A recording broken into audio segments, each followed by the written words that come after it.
What the fuck is a reboot? A reboot, boys, is when Hollywood wants to make a lot of money without the hassle of creating a new movie. So they take an old movie and change just enough to make you pay for the same shit all over again.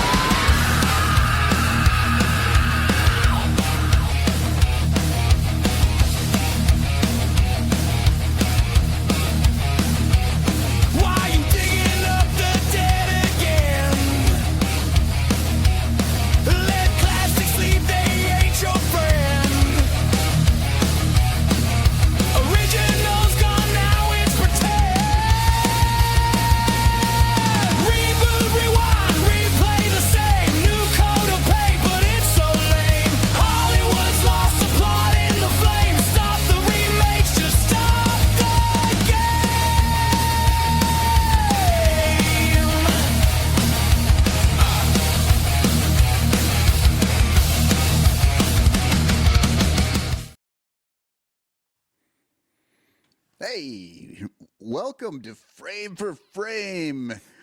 I'm Michael CubeSand Cotton, and I'm here with the Yumper, Tom Garcia. What's up, man? Hey, how's it going, man? Good. Just hanging out. It's morning time to talk about some movies and some remakes and, have a little fun, hopefully making fun of Anaconda. Yes, sir. We've been gone for a little bit and coming back and with a newer movie, which I thought was a very, very good idea to do so. Yeah, I do like doing some of the newer ones. There are so many out there. It's like when we go through the list of different remakes we could do, there are so many old ones, which, we'll get to, but then they're all coming out so quickly that whatever. In fact, this week I started watching The Burbs. It's on, I think it's on Peacock. Have you seen this? So it's funny you say that because when I was upstairs getting coffee from my wife had made, and I was sitting at the countertop, there was a commercial for it because she was looking through stuff on Netflix to watch, and I'm like, "What the hell is this?" And I'm like, "Is that based off the Tom Hanks movie?" Yeah, it is. It's actually based off of the Tom Hanks movie. They filmed it on the exact lot that they filmed that movie. Those are the same houses. Oh, wow. I think the movie was in 88 or something like that. And there are some cameos from people from that movie and stuff. It's just kind of a fun little remake, and you see the connective tissue, but then it's not, it ends up being, going in a different way. And then of course they set up for the next season because it's not just going to be one season, which I don't know what I think about that. I saw the whole thing. I think it's worth a watch. It's generally just a generally good show. I think they're about a half hour long or something each. And there's only 8 episodes. So it's like an easy one to get in and out of. But it's like going to be the next season. I'm just like, shows for me frustrate me because they aren't like movies where they have a start and an end. Like, I mean, there are a few out there. Fargo does it. They tell a story every season. There are different things that do that. But whenever shows get going and they don't necessarily, they're just like, let's just keep this going as long as we can go, they tend to fall off. Yeah, and I think that's one of the reasons why I enjoy Reacher so much, because it's a new story, same character, but just a new story kind of every time it starts, which is kind of cool. But then again, I did like The Sopranos. I did like Suits a lot, so I can go either way.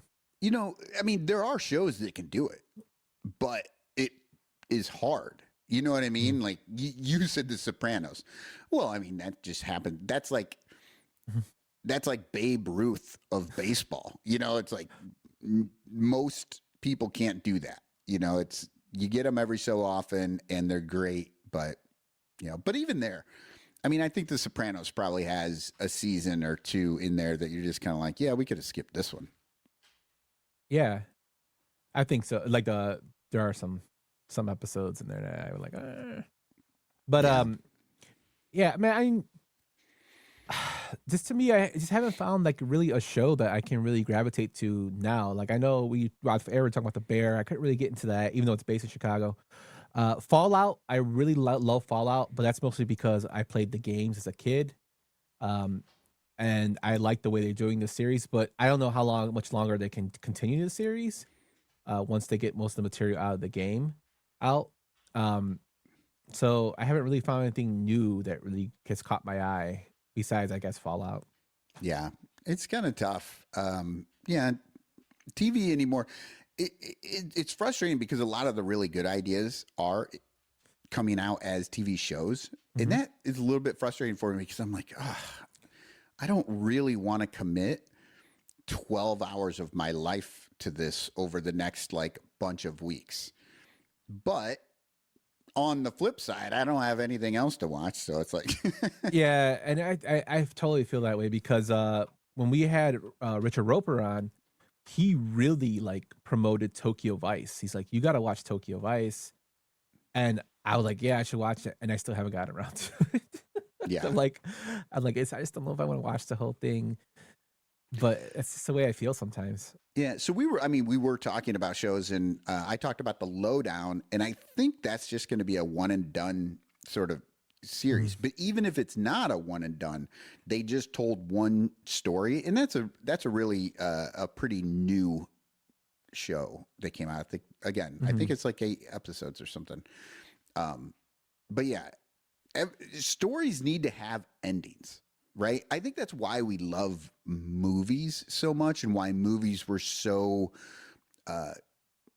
predominant in like the best film that we had for the longest time, because they told us full complete stories, whereas like TV was just kind of like, what are we going to write this week? What are we going to write this week? And they just had to keep it going. And so the stories were never as well thought out and rarely came back to a real satisfying conclusion. Because I'll tell you right now, the end of anything is the hardest thing to do. You talked about Sopranos. One of the most controversial endings of anything. That show was amazing for 7 years. And the only thing people, like generic people, talk about anymore who didn't really know anything about the show is the ending, because it's tough. Like, you don't know whether you like it or not. Yeah, that then me personally, I was when the show ended, I was like, well, then there was all these fan theories and but it came out about it, which I think is okay. But David Chase kind of killed all that by saying Tony Soprano died. But I mean, thinking of shows that ended perfectly, like even Suits ended horribly. That show went on too long.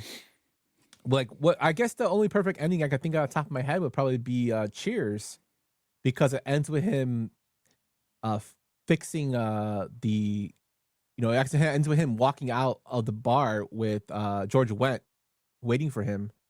Yeah. And then as the picture that Coach had was crooked, and then the series starts again with him walking out fixing the picture. I guess that's the only series I think that had a decent ending.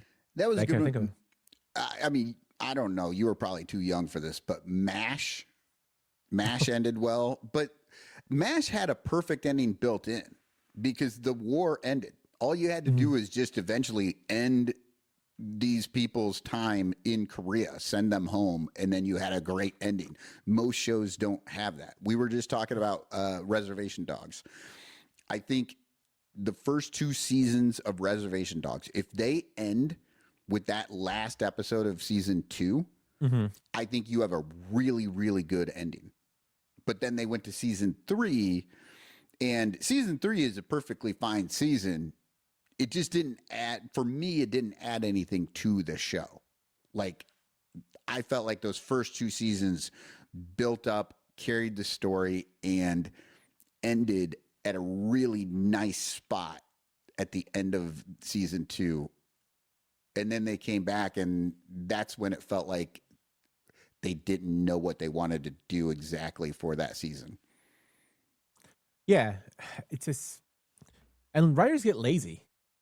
They they totally do. I mean, they're gonna try to do fan service. They're gonna. I mean, and I don't know, man. Like, can you think of a show that started off so great, and then when you got to like season 3, it just dipped completely? Oh, I mean, The Bear. I can't stand The Bear past season 1. Like, everybody loves this show. The first season was kind of funny, but then the second season went so dramatic that I never even made it to the third season. Like, I wasn't interested in having that much stress and turmoil going on, you know. And that's the thing. It's like when you're a really good show and you have really good actors and directors and all that stuff, when they do that drama, it's effective to the point that, like, for me personally, I don't need that.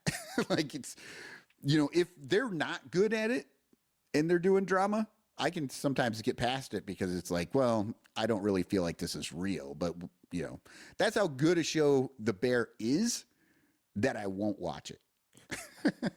You know, you say that, it's funny because the first thing that pops into my head whenever I think about this was I loved The Walking Dead the first season. I loved it. I thought it was awesome. And then the second season came out. I'm like, okay. And I stopped watching after that because I'm like, you're in a zombie apocalypse. Eventually you're going to die or get bitten. And it went on for like, what, like 12 seasons or 10 seasons. And then they spent off, you know, Daryl, which I like the character.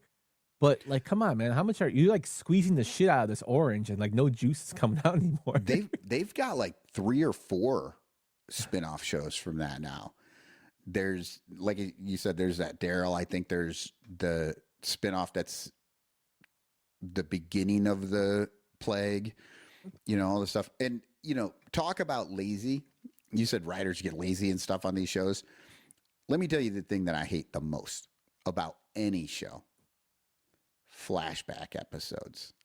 There is nothing lazier than a flashback. And I mean, I personally think that, like, that's why the prequels were terrible. We're talking about sequels and stuff, but prequels were so bad because it does nothing for the story that you're actually watching. You know what I mean? Like, all it does is explain things that you generally didn't need to know for the most part. I'm not saying that every flashback is terrible. Sometimes you can do it well, where you kind of jump back and forth and it is affecting what's going on in the show. But for me, nothing pisses me off more than when I'm cruising along in a story and then they spend an entire half hour or hour just telling you something that doesn't change anything in this story. It's just background information that I didn't need, or you could have given me in like 5 minutes and continued on with the story. Or when you add a new character and all of a sudden your main character has known him for so long, they do a flashback of them before. That kind of irritates the shit out of me. That Suits did that a lot in like their last seasons with their characters. I'm like, it makes no sense. Yeah, I mean, they, you know, but that was like when we talk about the prequels. It's funny that I say the prequels. I don't even mention Star Wars. I just say the prequels. Everyone knows what it is. It's the touchstone of sort of the generation, whether you like it or not. But that was a thing. It's like Darth Vader was the greatest villain that was out there. I mean, he's like top 5 villains on everybody's list. He was wonderful. And then they did the prequels, and that did nothing for his character. It just made his character worse. Like, there was nothing. It was really hard to watch because you knew where the story was going to end up. And were they, like, it almost made you feel sorry for Darth Vader. Nobody wants to feel sorry for Darth Vader. You don't want to feel sorry for Jason Voorhees or Freddy Krueger or Darth Vader. Like, you just want to know that they're the biggest assholes in the world, and you can hate them. They kind of did feel sorry for him in Jedi when he died. Which side note, I always found it funny. Darth Vader like destroyed like a whole planet, you know, Princess Leia's planet. He killed millions of people, I'm sure. But since he killed the Emperor in Return of the Jedi, he became a Force ghost, so he became a good guy. Which is like, oh, if you do one good thing, it wipes out all the bad things you've done. Yeah. At the end. But they kind of did it at the end when he saved Luke, like he turned a leaf, some of the prequel stuff with Star Wars, I get.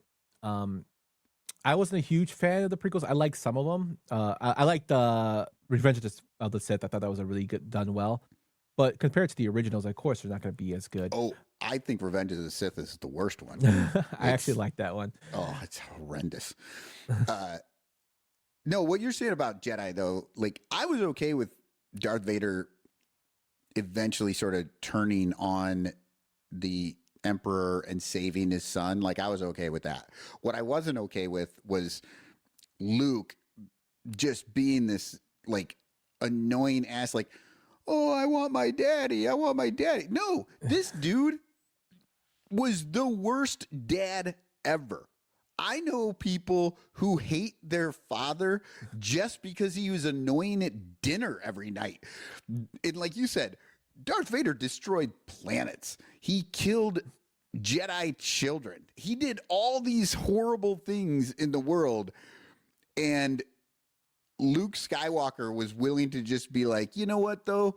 But you're my dad. That's like Hitler's fucking son being like, but he's my dad. I love him. Like, shut the fuck up. You're just as bad as him then. Yeah. I feel you on that, man. Yeah, people, look, I get it. It's your family. You give them every chance you can.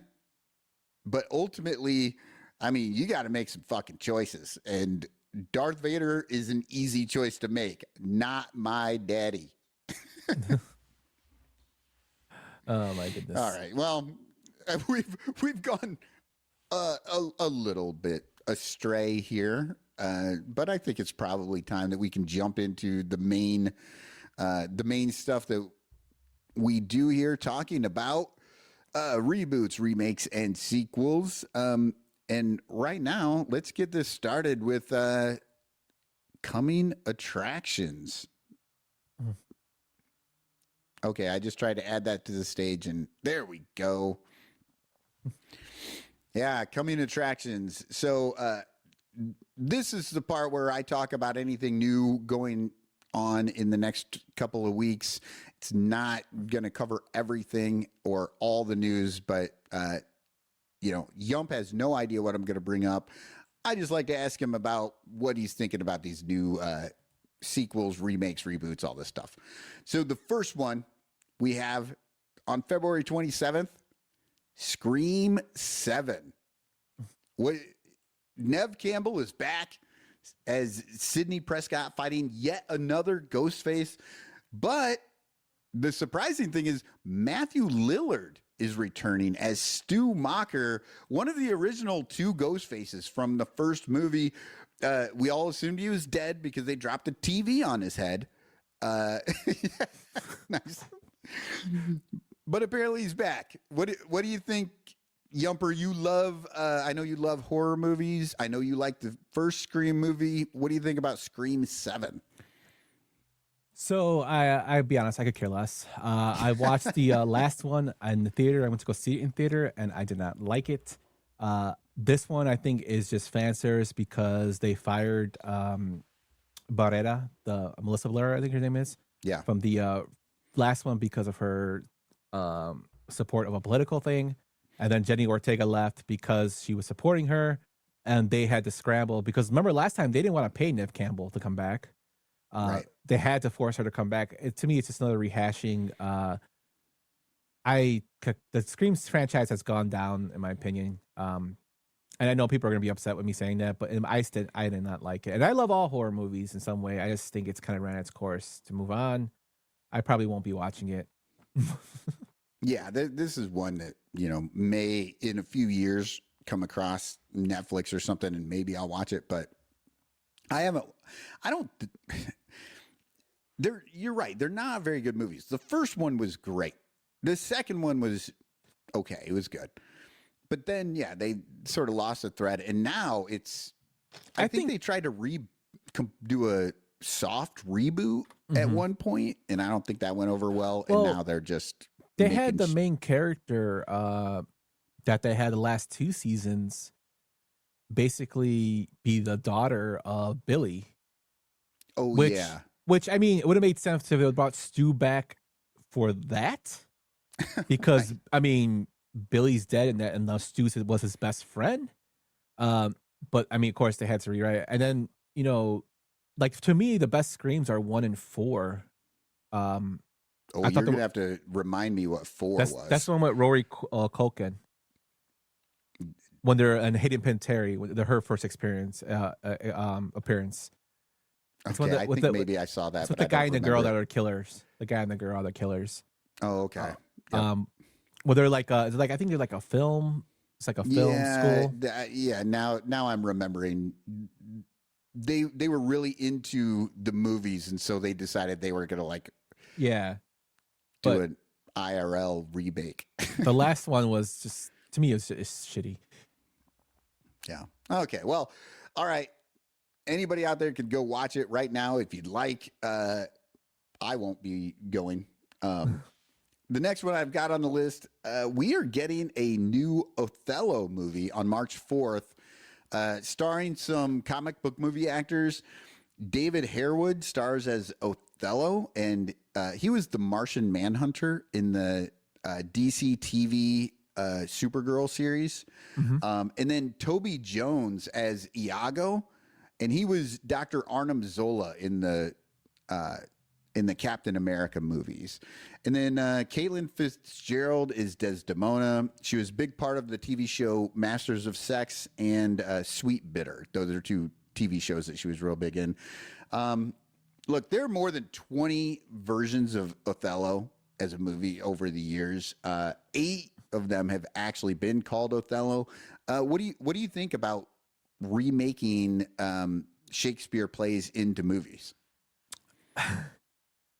I'm not. I care less.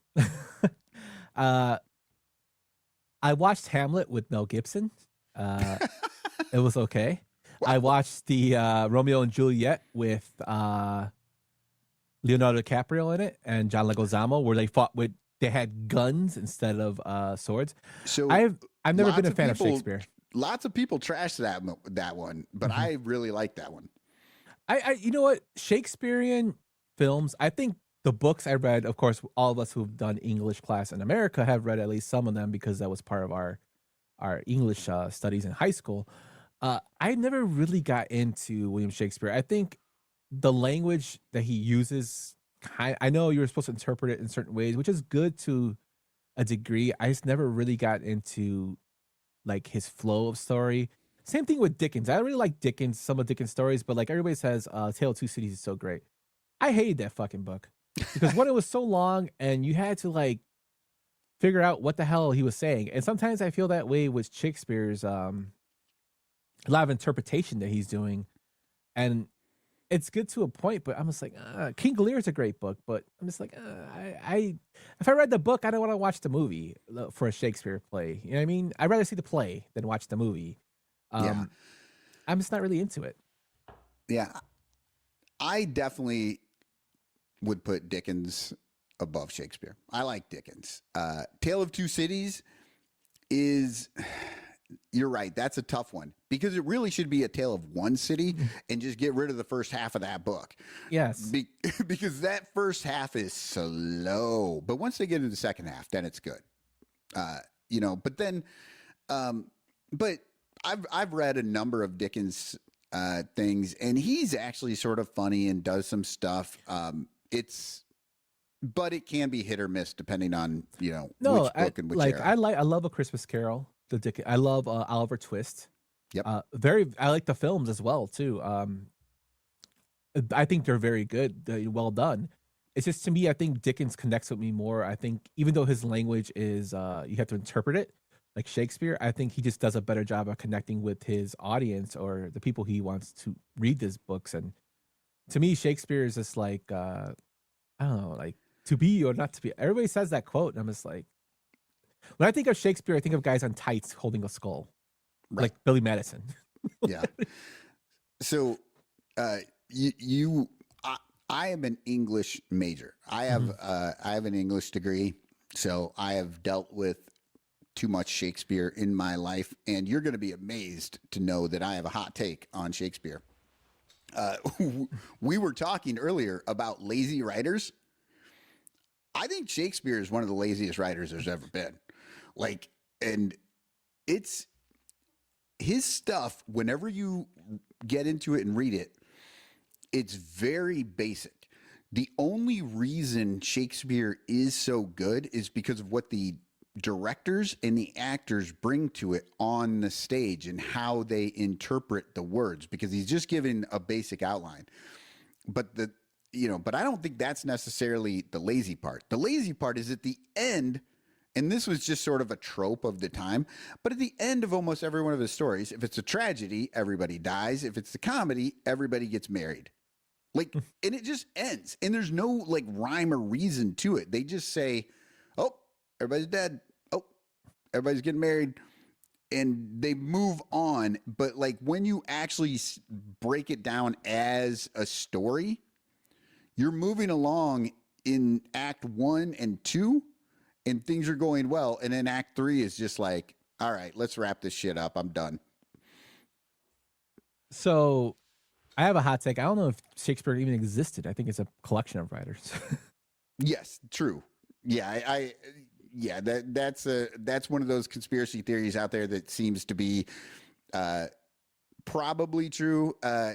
He's like the John Grisham of his time, or Dean Koontz, or who's the woman. There's all these writers out there that have books that are out constantly. They are not being written by those people. They're being written by ghostwriters, and then they put the famous author's name on it. Yeah. I think that's what, and they've kind of just followed the blueprint.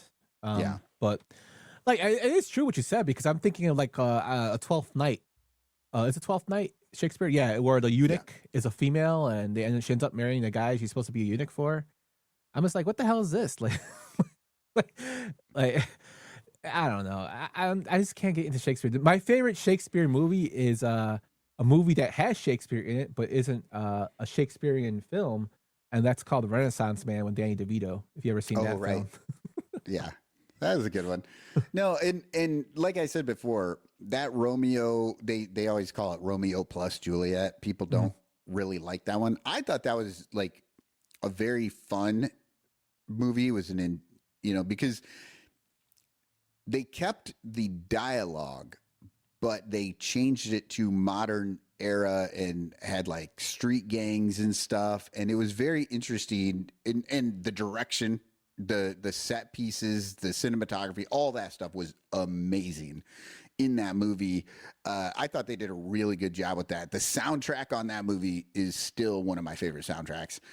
But again, that is not Shakespeare's doing. That director, Leonardo DiCaprio, Claire Danes, John Leguizamo, all these people that did this movie, they brought all of that to life, and they could have done that without Shakespeare's words. So, yeah. All right. So, okay. Not big on the Shakespeare movies. Me either. I had no idea this Othello movie was coming out, and I'm not going to go to it. All right. Last year, we got a new Frankenstein movie, and on March 6th, we are getting The Bride. And I say it like that because it is labeled The Bride ! That's the name of the movie. The Bride! I don't know why. I assumed it was going to be a bit of a comedic take on it, but I honestly, after reading a little bit about it, I have no idea. It stars Jessie Buckley as the bride and Christian Bale as Frankenstein's monster. And speaking of speaking of Shakespeare, Buckley was just in Hamnet, which is a story about Shakespeare and about his life and losing a child and all this stuff. Which is a very she good also film. played Juliet in the 2021 Romeo and Juliet remake. And then, of course, Christian Bale is Batman.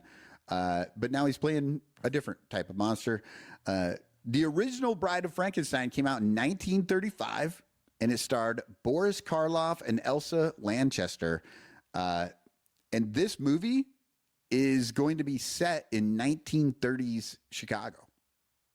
So what do you think about this one? So I loved Guillermo del Toro's Frankenstein that he released last year. It seems like Frankenstein is coming back again for people, or Hollywood's trying to just continue to, I guess, make Frankenstein films. I'll watch this film because, one, I love Christian Bale. Huge fan of him. I think Maggie Gyllenhaal's in this film too, right? You said Maggie Gyllenhaal?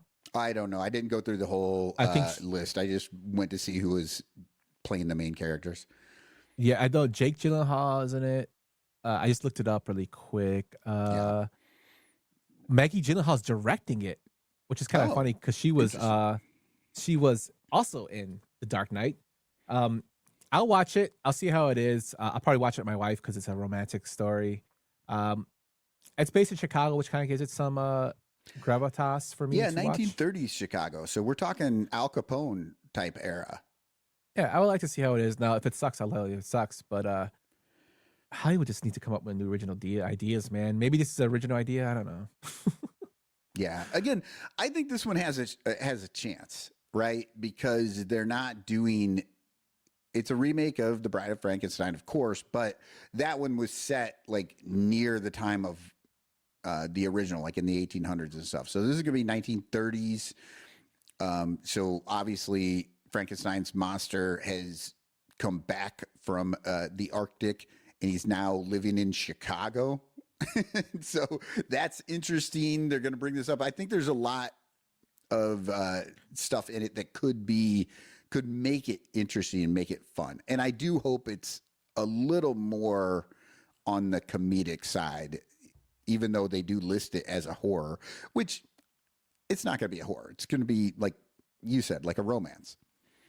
Yeah, so I'll see it. I mean, yeah. 1 out of 3, I guess, of the movies you said. Okay, well, we have one more. This is the last one. This one came out of left field. I had no idea this was going to happen, and I currently don't know why it's happening, but finally, we're getting a remake of the 1986 hockey movie Youngblood that starred Rob Lowe, Cynthia Gibb, and Patrick Swayze. The original had Rob Lowe as Dean Youngblood, who gets an opportunity to play hockey professionally in Canada, but he's got to learn to be tougher, and he learns that from Patrick Swayze. And he has an affair with the coach's daughter, and he doesn't want the coach to find out about it. This remake is actually going to be directed by Hubert Davis, who just recently filmed a documentary called Black Ice about racism in hockey.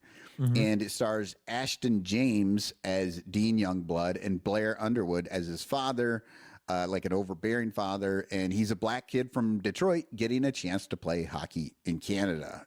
Was this on your radar at all? No. To be honest with you, I didn't really like the original Youngblood. I thought it was pretty stupid.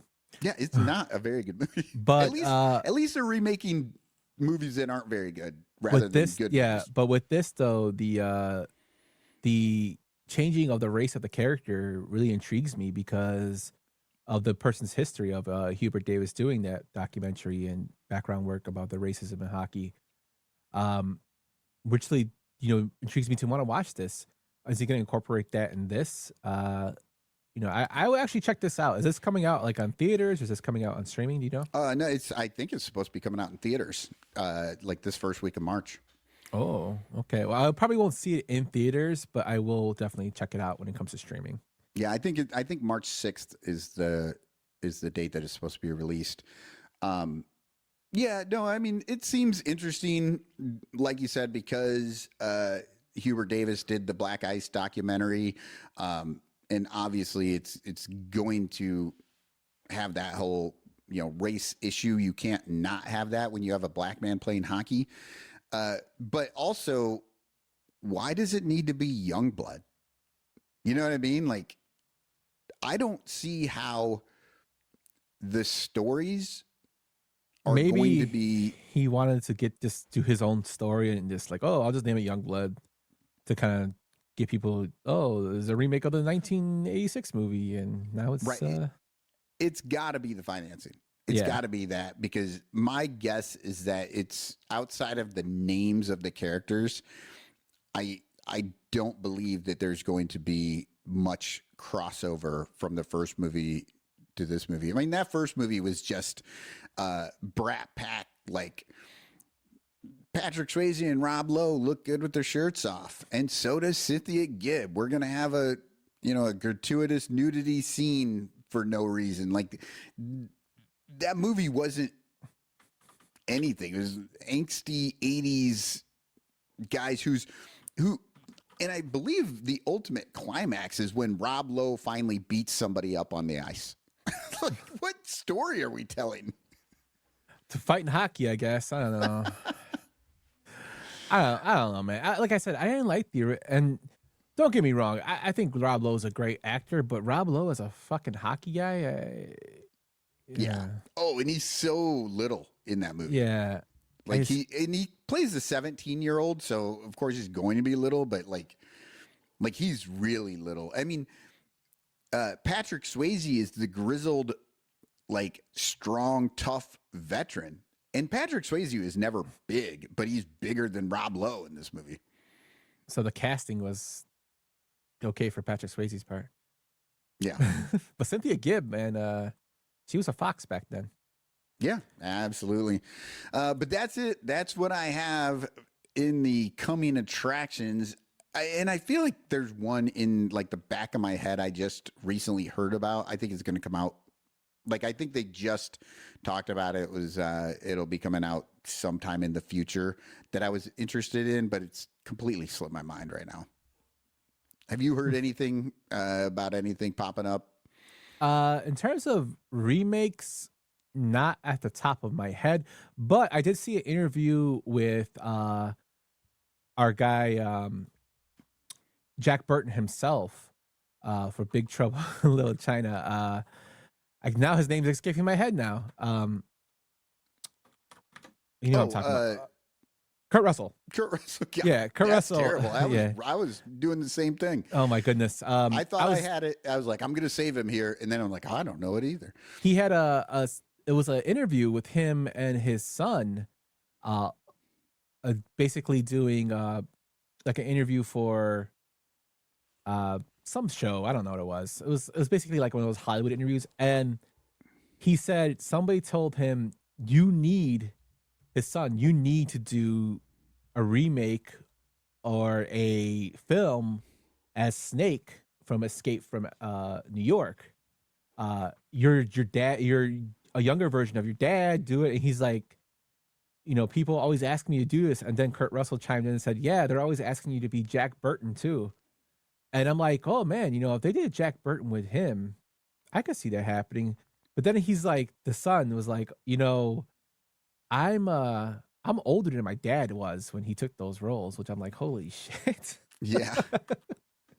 Well, I think everybody's really into this idea because of that Monarch Legacy of Monsters, that TV show. Yeah, that's what it was. It was a Monarch show that they were doing an interview on. Well, they did that where Kurt Russell played a modern himself, right? And then Wyatt Russell played him in the past.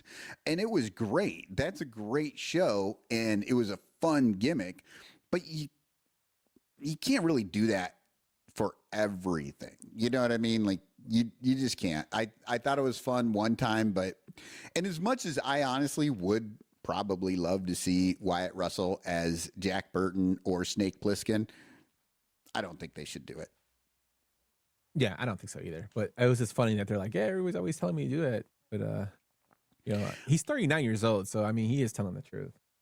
Yeah, that's the wild part, is like just how old the son is. And which then Kurt's makes you go, 74. Oh, Kurt Russell is in his 80s. No, he's 74. I thought he was older. Oh yeah, I thought he was older than that too. Goldie's 80, Goldie Hawn. But if they're gonna do a Big Trouble in Little China like sequel with him in it and John Carpenter, who he's advocating to come back, do it now because he's 74. I mean, how much more are you gonna do? So, what I would like to see if they're gonna do a Big Trouble in Little China, or even Escape from New York, Kurt Russell is Snake Plissken, or Jack Burton, and Wyatt is his son. Like, Yeah. don't make an actual remake and just make this. He's now Jake Burton or Snake Plissken. Do a situation where, as an old man, something is happening and he's got to deal with this, and his son is also dealing with it. Or you right? can do something where in a different way. followers of Lo Pan are going after Wang's kids with his wife, and he ended up coming back to be with Gracie, and you can bring back Kim Cattrall. She's older. Yeah. Do something like that. I don't know.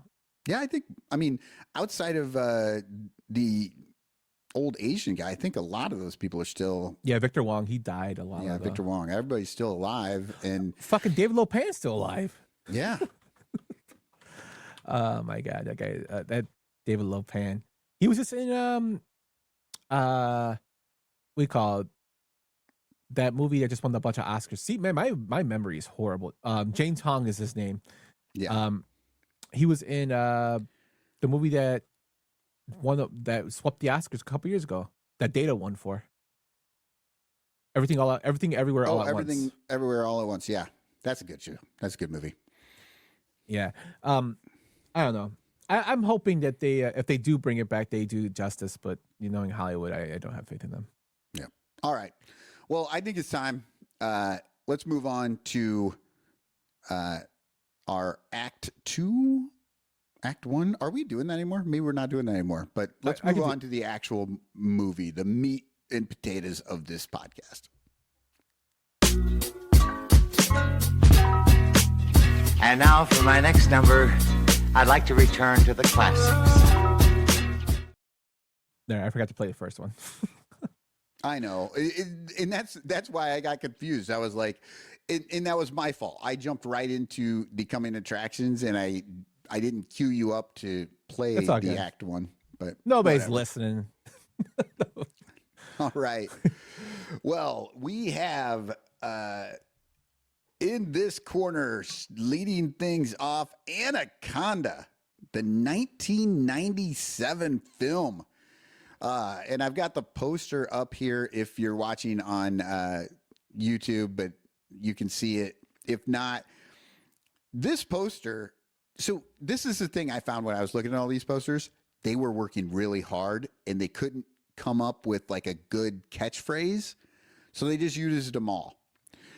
It's real big at the top. It says, "When you can't breathe, you can't scream." And then real small under Anaconda, it says, "It will take your breath away." And that just feels like there was a big argument when they were putting this together about how they wanted to do it. Yeah.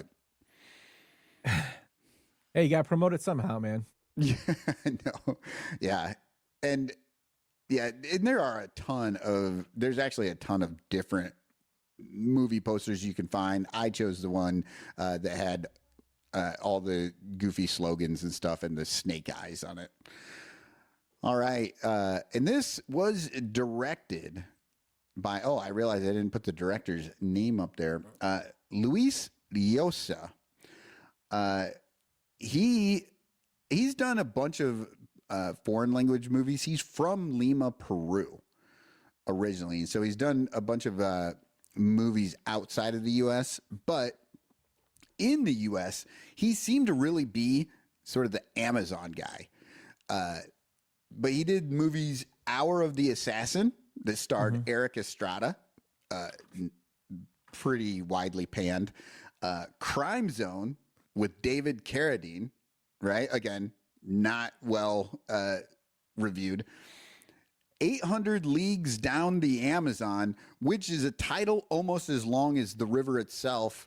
Like, who puts that title for a movie? That one starred Daphne Zuniga and Barry Bostwick.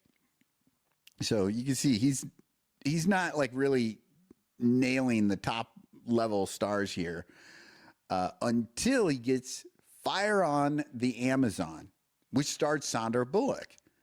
But it was one of Sandra Bullock's earliest movies, and he had her do a sex scene in this movie, and it's the only time that she's done like a nude sex scene, and apparently it was a bad situation because she was like, "I'm never doing that again," and she hasn't. She's done a couple of like revealing scenes or whatever, but not like actual like nude sex scenes in movies, and I think it came from Fire on the Amazon. She's like, we're not doing that again. Yeah, I don't, especially for a movie called Fire on the Amazon. Yeah. And then The Specialist. And this is real. And she was too early. Sandra Bullock, she became A-list after this, but she wasn't an A-list actor then. But The Specialist starred Sylvester Stallone and Sharon Stone. They were absolutely A-listers at the moment. Have you seen any of these? Oh, and I forgot Sniper that starred Tom Berenger. Have you seen any of these movies? So I have seen Fire on the Amazon. I have seen Sniper. I have seen The Specialist. I actually like The Specialist. I think James Woods' performance in it is really good. Eric Roberts is in that movie too, which is kind of funny. But it's not a great film by any chance, but I just like the dynamic between Stallone and Woods in the film. Sharon Stone, I think, is more in there for the sex appeal, but I didn't mind The Specialist that much. Yeah, I remember I watched The Specialist on video way back when it was new, because Sylvester Stallone and Sharon Stone were in it. I remember it being just it's just like a generic action movie like Stallone was doing at the time.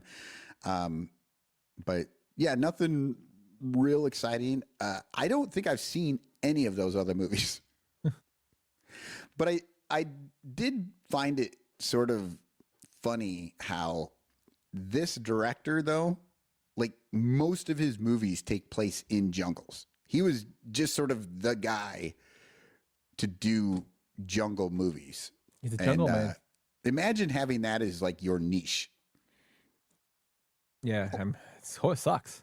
Yeah, exactly. Every time he does a movie, he's like, well, we got to go to the Amazon again. Jesus. Yeah. Poor guy. And then, of course, they chose him to direct Anaconda, another Amazon movie, and which is why we're here. And I have to say, I don't know that it added to his notoriety. Oh, dude, it totally did, dude. What are you talking about? It's got Jonathan Hyde in there, man. Come on. Yeah. Well, so in the tail of the tape here, we've got the cast: Jennifer Lopez, Ice Cube, and John Voight are the main three in this. Now, I was watching this the other night, Yumper, and I have to ask you, whose movie is this? Who's the main star? Because I always imagined it as this is a Jennifer Lopez movie, right? And the other ones are in it. Ice Cube could also be that, but the director really didn't give. The John Voight movie, man. It kind of is, right? Like, I feel like even though John Voight doesn't come in until, 10 minutes into the movie or whatever, and he's the bad guy, like, the director never really made any of his characters the main character. Did you notice that? Yeah, it's kind of a scrambled cast of there's no. I guess Jennifer Lopez is because she got the top billing, but I feel like John Voight kind of surpasses that in terms of character development, because hers is more. She's mostly just a documentary film maker. That's pretty much her thing. I think Yeah. even Eric Stoltz kind of takes over her a little bit until he gets injured. Right. Well, yeah, and that's the rest of the cast. We've got Eric Stoltz, Owen Wilson, Carrie Werr, and Jonathan Hyde. And we'll go through a few of these. So Jennifer Lopez was just coming off Selena, right? And so obviously that's her movie. That was her huge break. It's funny when you look in her list of movies, it goes Selena to Anaconda. They both make money though, man. They're blockbuster films. Right. And, obviously, I don't know if you think this is her best movie or the best movie she was in. Out of Sight. Yeah, I think Out of Sight probably it to me besides Selena because Selena Right. is probably her best film. Also, U-Turn was actually very good too with her in it. And that was like a horror movie, right? No, it's a crime movie with Sean Penn. Oh, okay. But The Cell is a horror movie. That one's actually really good too. You're right. The Cell was good. I remember seeing that in the theater. I think I was thinking of Wrong Turn. Oh yeah, Not Wrong U-Turn, Turn. but yeah, U-Turn. And then of course she was in Geely. Jesus Christ. That's our guy Sam Reeves. That's his favorite movie, Geely. Yeah. Oh my God. That movie was so bad that the next movie she was in was Jersey Girl, and she was supposed to have a much bigger name in it, or a much bigger part, but I guess they re-edited Kevin after Smith killed her off. because they didn't want her and Ben Affleck in the same movie again. I remember when that movie came out, Kevin Smith was like, "Yeah, come see it. Don't worry, Jennifer Lopez dies early." So brutal and mean. Like, I don't know. I've never seen Geely. I have seen Jersey Girl a few times, and it's amazing that the performance of one movie can make such a big impact on the next. Just looking movie. at her films, dude, look at it. Like she has Wedding Planner, Monster-in-Law, The Backup Plan. It's Marry Me, Shotgun Wedding, The Mother. She does a lot of rom-coms. Yeah, Office Romance. I mean, what the hell? All her movies have to do with marriage. Yeah. My Family she was in too, but she doesn't play a big role in that movie. Right. Well, I mean, she has been married like 4 times. She got more rings than the New York Knicks, as they say. That's true. Yeah. No, and I don't know. I don't mind Jennifer Lopez in anything. I thought she was fine in this too. Then we have Ice Cube, who is coming off of obviously Boys in the Hood, huge movie. But then he's also did Friday, all the Friday movies. Ice Cube is like the franchise guy. Friday movies, barbershop movies, Are We There Yet series, and the Ride Along series. This is when Ice Cube was still kind of hood before he got into the family friendly. Are We There Yet? Yeah. What movie do you think is Ice Cube's best? Oh, I mean, Friday's probably my favorite film of his, Right? but I did like Boys in the Hood. I thought he did a very good job as Doughboy. But Friday's always going to be my favorite Ice Cube movie. Yeah. Boys in the Hood is a better like movie, right? But it's drama and it's whatever. Like if you just want to have a good time, Friday is a great movie to throw on. So many quotable lines in that. My abuelita, my grandma loved Friday. Yeah, Friday is great. The sequels, I've seen them all once because that's all they really required seeing. But yeah, the original. And I mean, and then he went to Barbershop. I think Barbershop is sort of underrated with how good those movies are. Another film that I like of Ice Cube that I always get made fun of by Tony is Ghost of Mars. It's a horrible movie, but it's a John Carpenter film, and I just like that movie with him. Oh yeah, I haven't seen that one actually, and I think probably because it gets a really bad rap. Like yes, yeah. Okay, and then we get John Voight, and John Voight. He's kind of a surprise in this cast, right? Because he is honestly the biggest name, the best actor to be listed in this cast. He was in Midnight Cowboy, Deliverance, Mission Impossible, Zoolander, I had to throw in there Zoolander. He is so freaking funny in Zoolander.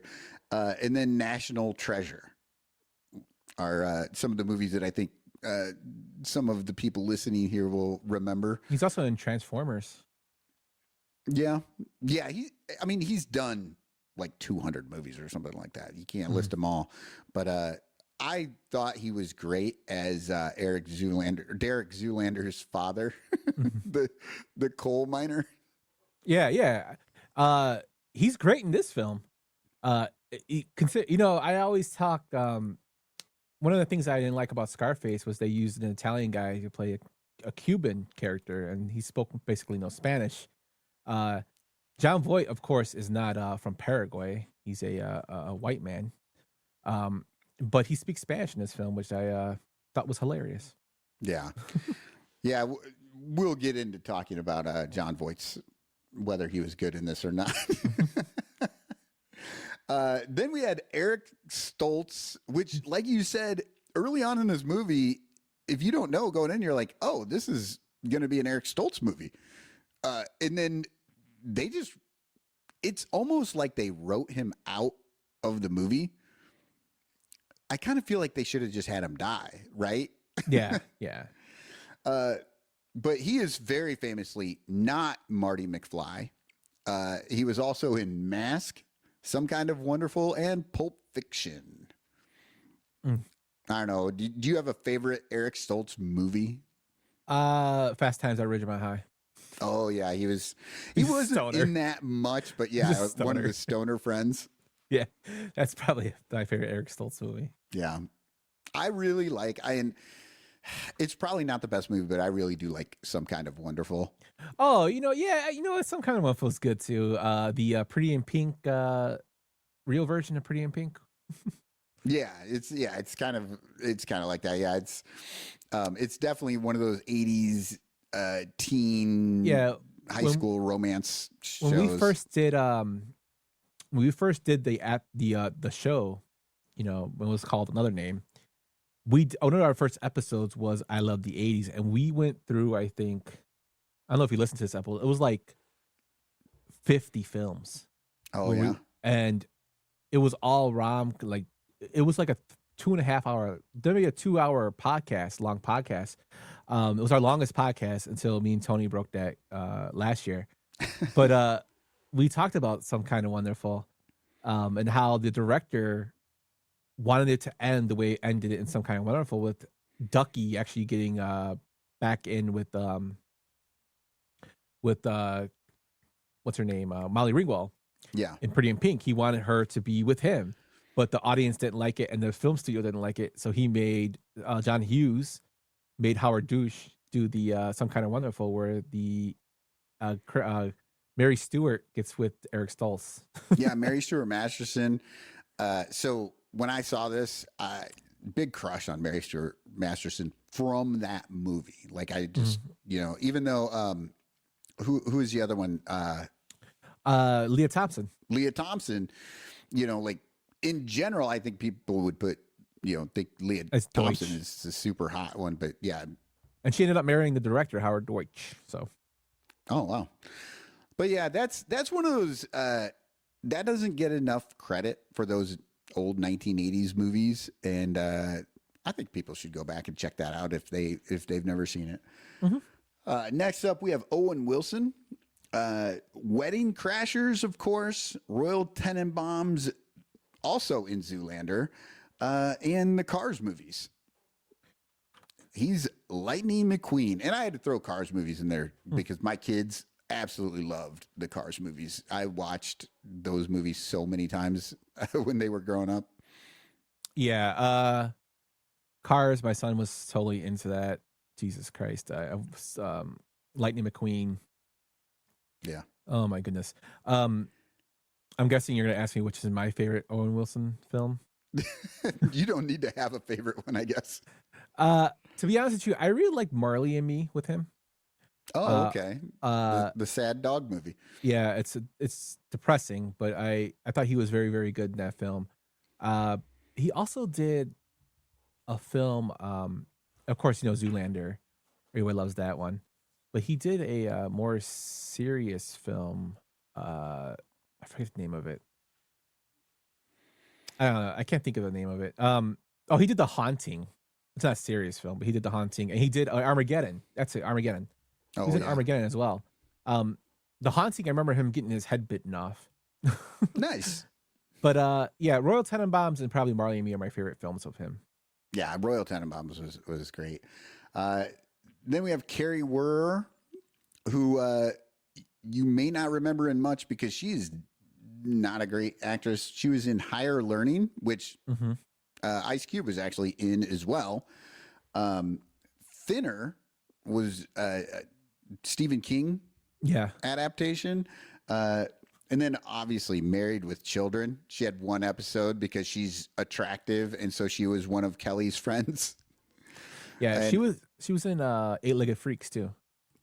Yes, Eight-Legged Freaks. And then, of course, Remote Control. Do you remember Remote Control on MTV? Yes, It was Adam Sandler's first thing, and Colin the, oh God, now I'm forgetting it. The comedian. Mancho, the bald-headed guy. No, Colin. Oh my God. I'm so sorry to everybody who's listening to this. We're all old. I'm sorry. We're old Yeah. people that can't remember stuff. I'll tell you right now. I'm looking it up right now. Yeah. I'm Colin looking it up. Quinn. Colin Quinn.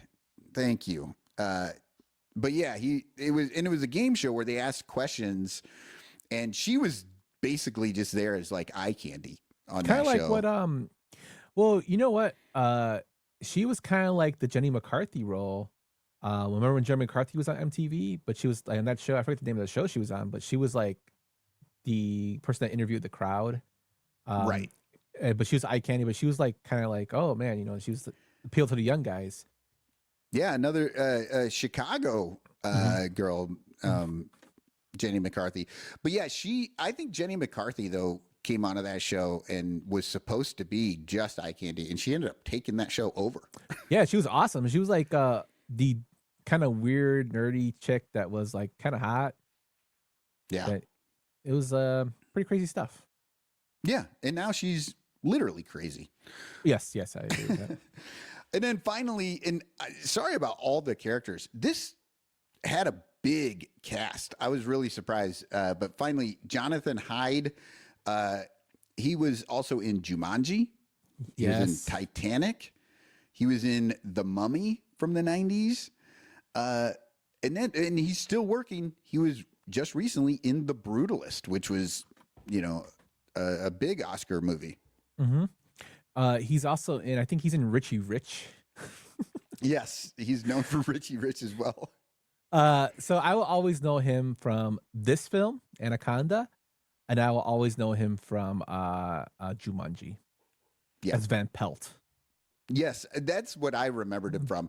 And honestly, he actually looks quite a bit different. So when I found out they were the same and I looked, I was like, oh, okay. Yeah, I like the Jumanji role as well. He's a Shakespearean actor, so yeah. And I don't even know what he was in Hamlet, a new Hamlet, but he's been like Shakespearean like Broadway stuff. Yeah, he's like a real serious actor. Yeah. Mm-hmm.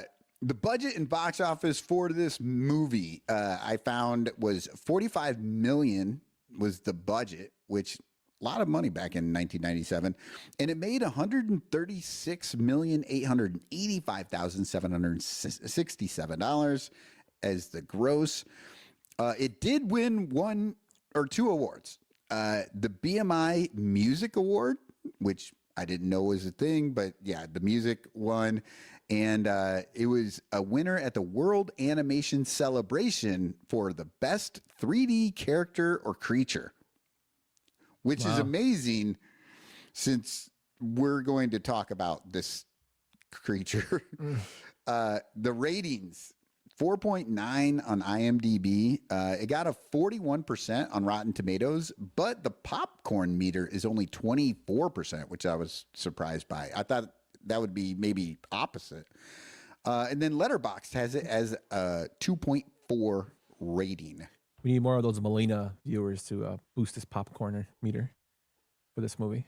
Yeah, Melania, exactly. So, and so that's the tail of the tape. If you're wondering what's going on with this movie, if you haven't ever seen it, I don't know why you're listening to this at this point, but Eric Stoltz and Jennifer Lopez are documentary filmmakers. They go to the Amazon to film a reclusive native tribe.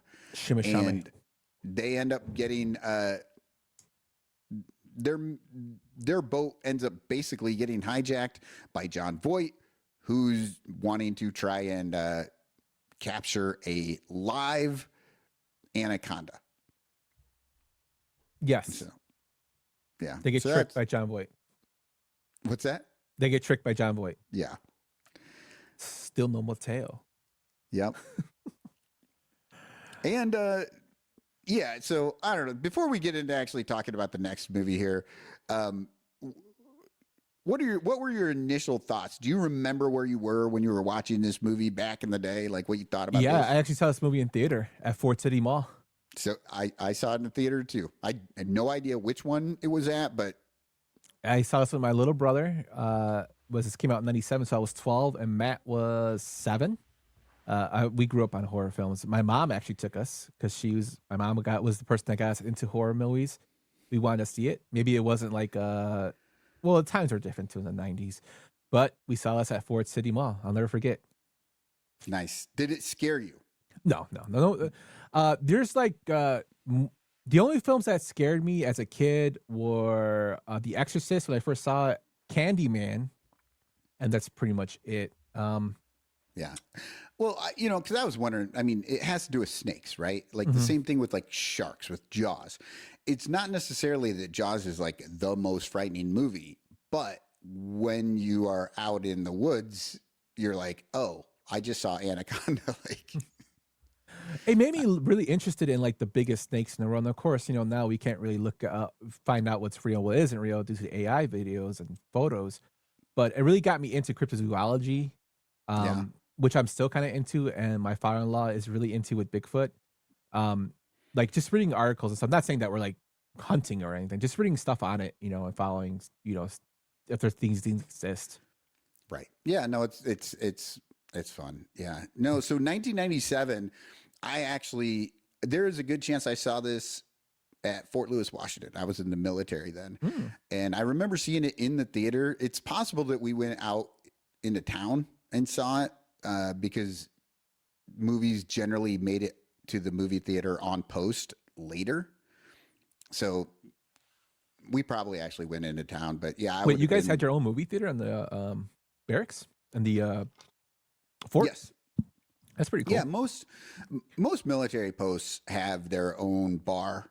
They'll have their own movie theater, bowling alley, maybe. They have things because when you go in the Army, and this has been, it's been about 30 years, so absolutely could change by now. But you go there and they ship you there on an airplane, and you get there, you walk in like you don't have a car.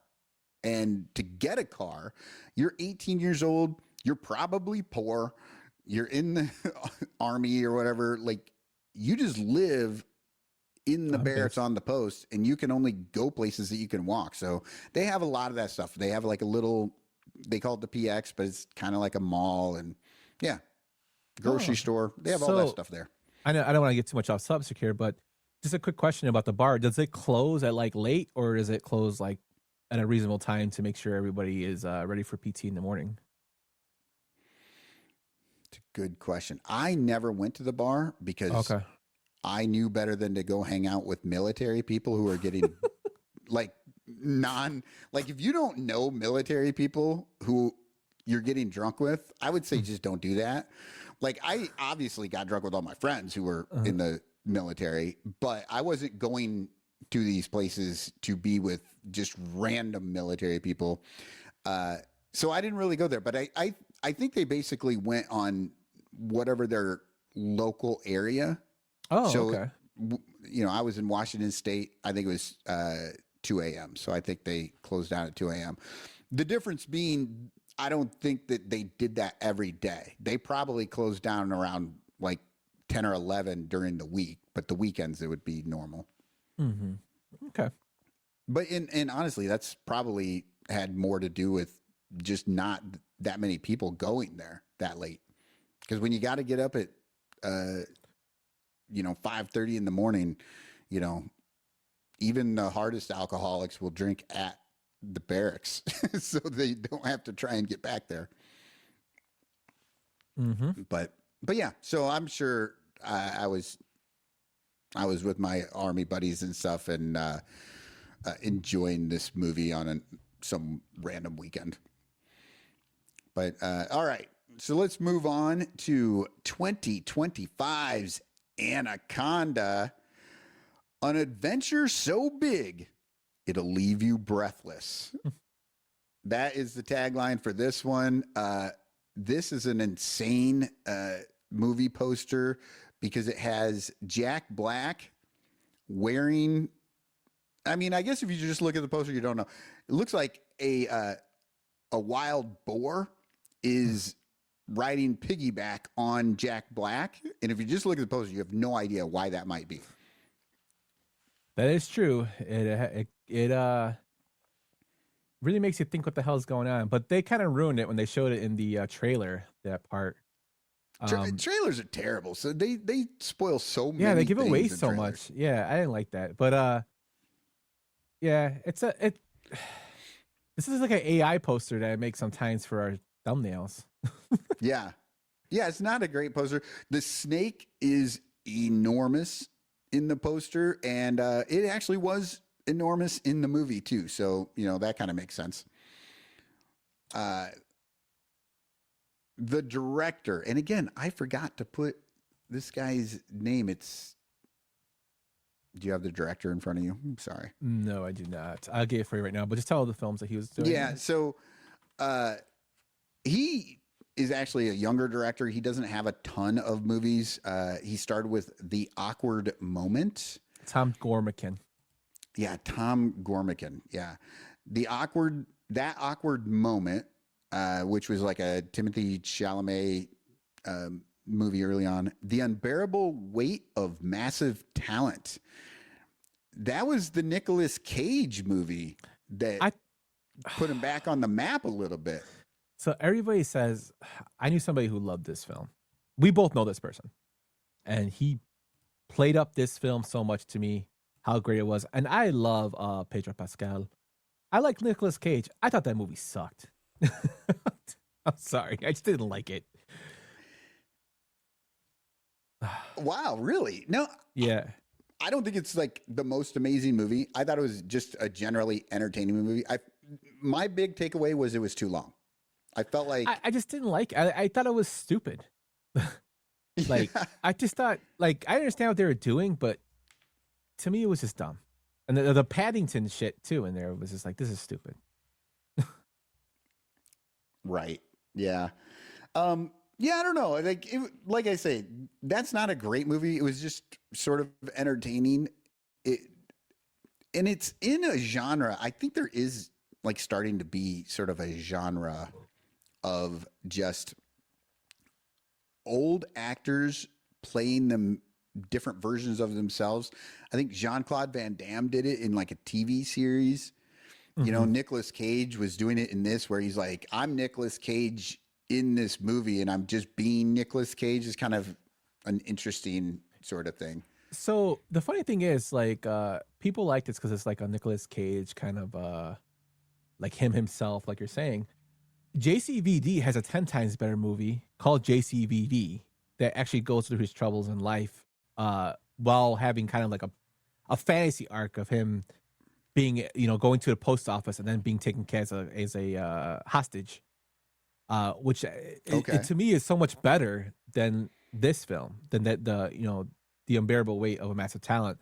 And I think The Unbearable Weight of Massive Talent was just trying to push too hard to be funny, and it just didn't work for me. Right. Comedy stuff. Yeah. And when you push too hard, you're right. And speaking of comedies, he didn't direct it, but he wrote the screenplay for Beverly Hills Cop Axel F, which was the fourth in that Beverly Hills Cop series. Did you see that movie? Yeah, so when that we did a show on the Beverly Hills Cop films, Tony and I, in preparation for this film, I actually wrote a review for it. I did footage for it. I didn't like the way the review came out, so I scrapped it. I liked it. I liked the Axel F. It was very nostalgic for me. Yeah, it was a fan service movie. As a fan service movie, it was fine, but it wasn't. It wasn't amazing. It was just.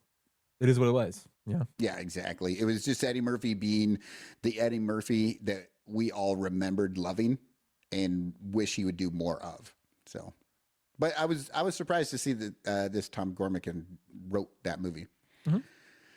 The cast. All right. Oh, let me bring my notes back up. We have Jack Black. He is known for, obviously, everybody knows it. This cast is going to be a lot easier. Everybody knows these people. High Fidelity, King Kong, School of Rock, which I watched just last night. That movie holds up except for the idea that just a random dude Schneebly acts as a substitute teacher and just goes into a 10-year-old's class. Like, I don't think that flies anymore. But if you can get past that, it's a good movie. It's fun. He was also in the Minecraft movie, which I know your son really liked, right? And then I just had to put this in Tenacious D in The Pick of Destiny. Yes, he's also in Jumanji, man. Jumanji. Oh, that's right. He's in Jumanji with Jonathan Hyde. No, not the original. He's with the one with The Rock. Oh, right. Okay. The remake. The one that they're doing another sequel of. Yeah. Crazy. Yeah. I don't know. I like Jack Black. In general, I prefer when he's the side character versus the main character is kind of my takeaway with him. I agree. I think Jack Black actually, he's one of those actors I think that doesn't really take on a lot of serious roles. Most of his stuff is comedic. I think probably the most serious role I can think of him in is the film with the one with Bruce Willis, where he's the jackal, where he gets his arm blown off and gets killed. Oh, Jesus, that's deep cuts on a Bruce Willis movie. He was really, really good in Shallow Hal as the lead character. I thought he was very good in that film. But yeah, he's more of a side. But he did that film where he was the neighbor that killed people. I forget the name of it. Oh, that's one I'm not aware of. Yeah, it's not a really, really big popular movie, but he did one where he was a neighbor, and he like killed somebody. I can't remember the whole. It's been so long since I've seen it, but it was a decent film. Yeah. And this is not a knock on Jack Black that I'm saying that I like him better as a side character. It's just that, like you said, he does a lot of funny movies, right?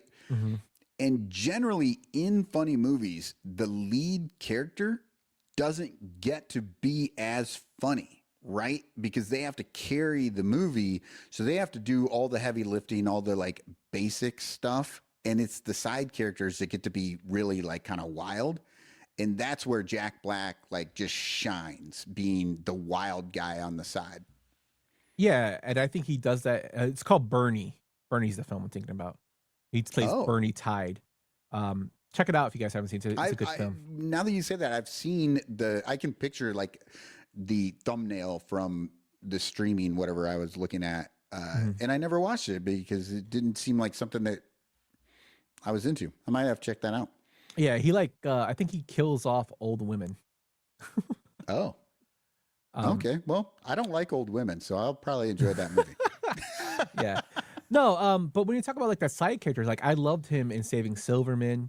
I thought he was awesome in that film. High Fidelity. High Fidelity. There's a he was reason great. that one's the first one on this list because I absolutely love the movie. I love the book, and Jack Black was great in that movie. Yeah, even in Tropic Thunder, he was awesome. Yes, Tropic Thunder. again, that is, you know what? I was going to say it's underrated. It's not underrated. Everybody knows that's an amazing movie. And it's just one that, like, I think just over the years, people have sort of don't think so much about it, but every time they see it, they're just like, oh, why haven't I watched this recently? It's a good movie. All right, moving on. We got Paul Rudd. Of course, he's Ant-Man. He's been in the last two Ghostbusters sequel remakes, re-sequels, whatever they are. I would say those are more reboots. Yeah, but but they are. Well, they're following. Yeah, they're taking place. Egon's daughter, I guess, a son. I mean, oh no, his granddaughter and grandson. Yeah, I guess they're like sequels. I guess. I guess it's a reboot. Those are reboots because they are just taking the same story and doing a sequel on it. And then, of course, Anchorman. Yeah, I love. Also in Clueless, one of my wife's favorite films. I love Paul Rudd. I think Paul Rudd is the when you want to do a buddy film, you do it with Paul Rudd. I loved Role Models. If you ever seen that movie with Sean William Scott, I thought he was great in that film. I Love You, Man. I Love You, Man's another one. This Is 40. I really enjoyed with Paul Rudd. Yeah, and he was more the main character in that. But yeah, very good movie. Yeah, Paul Rudd's he's my guy. I like Paul Rudd. Yeah, I do too. Thandaway Newton. Now, some people may not realize who I'm talking about here. She went by Thandie Newton for most of her career, but then in the last few years, she's changed it up to her full real name, Thandaway Newton. She was in Westworld, Norbit, and Mission Impossible 2, which, by the way, is my benchmark for the worst movies that I've ever seen. And then she's in the Wednesday series recently, too. This last season of it. Yeah, she's also in Crash. I think she's I think her role is Terrence Howard's wife. Yeah, she's Terrence Howard's wife in that film. So that's probably one of her more famous roles. Yeah, I like Thandaway Newton. I think she's a great actress. I was really surprised that she was in Mission Impossible 2 because I've seen that movie exactly one time. And I was done. I haven't, like, I was just like, this. And I know I've seen probably worse movies than that in my life, but that's the one that had such an impact on me that when I say a movie's bad, that's one thing. But if I say it's Mission Impossible 2 bad, that tells you how much I hate that movie. So a cool thing about Thandaway Newton, a little trivia, is that she named her daughter Ripley. Oh, because of the Sigourney Weaver character in Alien. Nice. Yeah, that's a good name. I like Ripley, honestly. And of course, Alien's one of the great movies of all time. Moving on, we have Daniela Melchior. She is a Portuguese actress, which is, great to have in a movie that's in Brazil where they speak Portuguese and a strong Portuguese influence there. She was in the new Roadhouse movie, the remake. She's in Fast X. She was in, and then I thought this is interesting, the Suicide Squad and also Guardians of the Galaxy 3. So apparently, I hate this. The guy that made those movies really likes her, so I think we're going to see her in more movies. He loves to just continue to work with the same actors and actresses. Yeah, James Gunn. James Gunn. Yeah, that's it. So Daniela Melchior. Yeah, hate Roadhouse, the new remake. We went over that before. Suicide Squad is actually the James Gunn version is 10 times better than the original version. So the Schneider cut, I guess they would call it. The Suicide Squad, she's Ratcatcher, so it was a good film. I like that one. Yep. Yeah, and then we got Steve Zahn, who was also in Out of Sight with Jennifer Lopez. I've recently seen him in The White Lotus, Righteous Gemstones. I know a lot of people are loving that. But a big one for me, Suburbia, from back in the 90s when he was very young. Yeah, he's also in Saving Silverman. He's him and Jack Black are best friends. Oh, yeah. That's right. That's another one that I've only seen once, I think. But yeah, Steve Zahn shows up at a lot of things. He's not my favorite guy. Like, I don't know what to think about him whenever I see Talk him. about I liked people him who in can't be a Suburbia. lead. Yeah, talk about people who can't be a lead. Steve Zahn would probably be on that list for me because he was in this movie with Martin Lawrence called National Security, and it was horrible. Yeah. Oh, yeah. And correct me if I'm wrong. Is he always chewing tobacco It looks in like every it, doesn't movie? it? Like, it No. seems like he's got a lot of chew in his mouth at all times. No, if you watch Daddy Daycare, he's not chewing. He plays a nerd. He's not chewing any tobacco on that one. Like it's not like a character thing that he does or anything. I honestly feel like this guy just is addicted to chewing tobacco and just always has it in his mouth. Now, maybe it's just the way his mouth looks to me. I have no idea. But every time I see him, I'm like, is he chewing? Like it takes me out of every role he's in. And then we have Selton Mello. He is a Brazilian actor and director. He's done I'm Still Here and Bury Your Dead are the two I got here. Did you know anything about this guy prior to this? I'm Still Here. I remember him briefly. I know he's in a film called The Clown, which I saw some time ago because I'm a weirdo and watch foreign films. Yeah. Well, and he's when like a foreign director, right? Yeah, when I don't saw think he's- him though, I first thought it was Luka Doncic from the Lakers because he kind of looks like him. Then I realized he was kind of small. I'm like, okay, yeah, it's not him. But not recognizable at the top of my head. Yeah. But he was good. And I like the idea that they're bringing in, like you were saying with John Voight and stuff, actually speaking Spanish. They brought in actors and actresses that, are native to the area or at least speak the language and stuff. Because all the Portuguese, and if people don't realize, Brazil, where the Amazon is not a Spanish language country. They speak Portuguese there. So if you're watching this movie and you see all the foreign language stuff, that's Portuguese. It's not Spanish. Yep. Yeah. All right. Make sure you look at a map. Certain type of people. And then the budget in the box office. I thought this was really interesting. This shows that it was $45 million to make as well. That's how much they made the first one for. That's a lot of money in 1997. Not so much in 2024 or whenever they made it. $133,934,490 box office.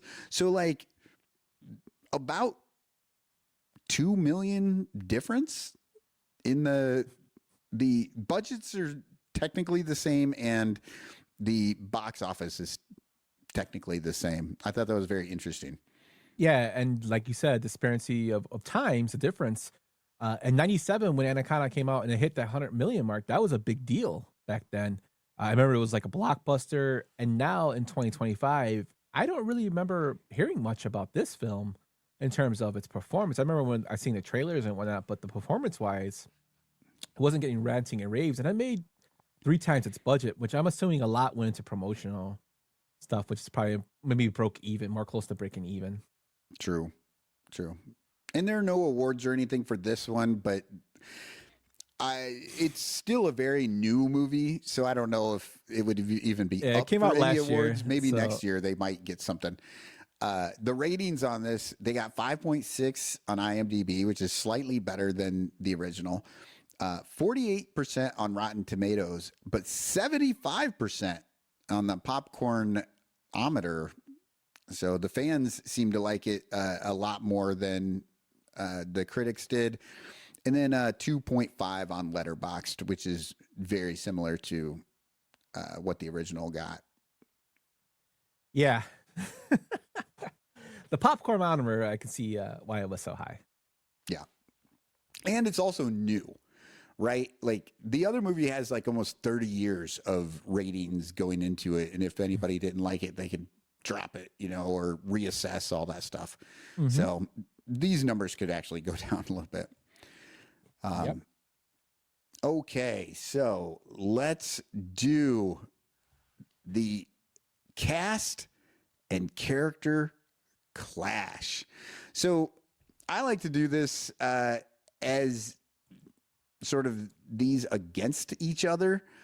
And in order to do this, I decided this time, I didn't do it last time, I decided to take the characters that I thought were basically the same character in each movie and put them against each other so that we can discuss with. Oh, and I guess I didn't give the plot of the new Anaconda.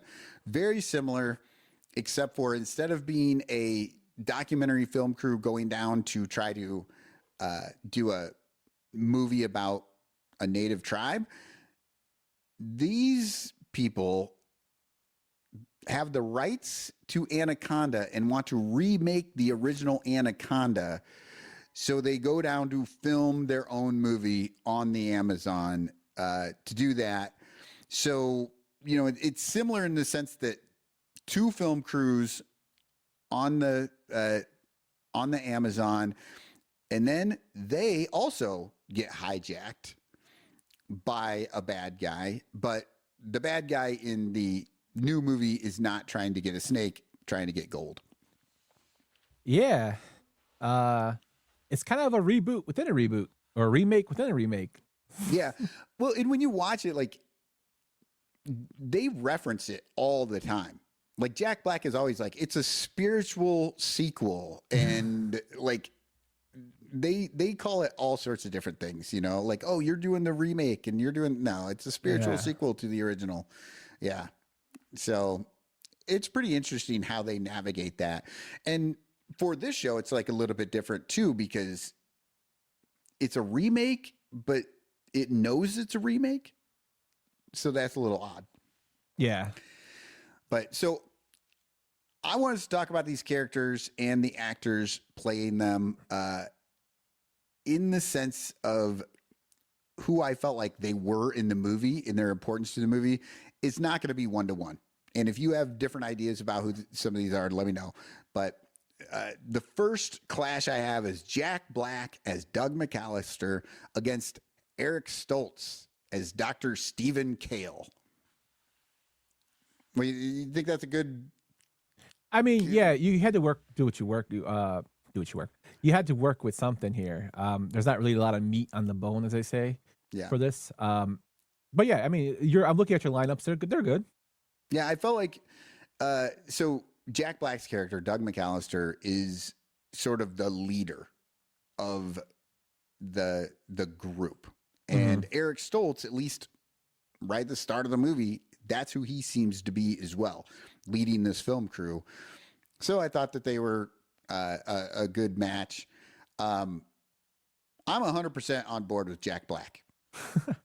Yeah, over Eric Stoltz. Yeah, it's gonna look that way for me too. Yeah, and I don't even think that Jack Black is necessarily amazing in this movie, but Eric Stoltz had almost nothing to do in the movie. Yeah, like he showed up, seemed like he was gonna sort of be the leader of the crew as they went through the movie. But even when he's in the movie, he's not really doing much. Except trying to hit on Jennifer Lopez. Jennifer Lopez, yeah.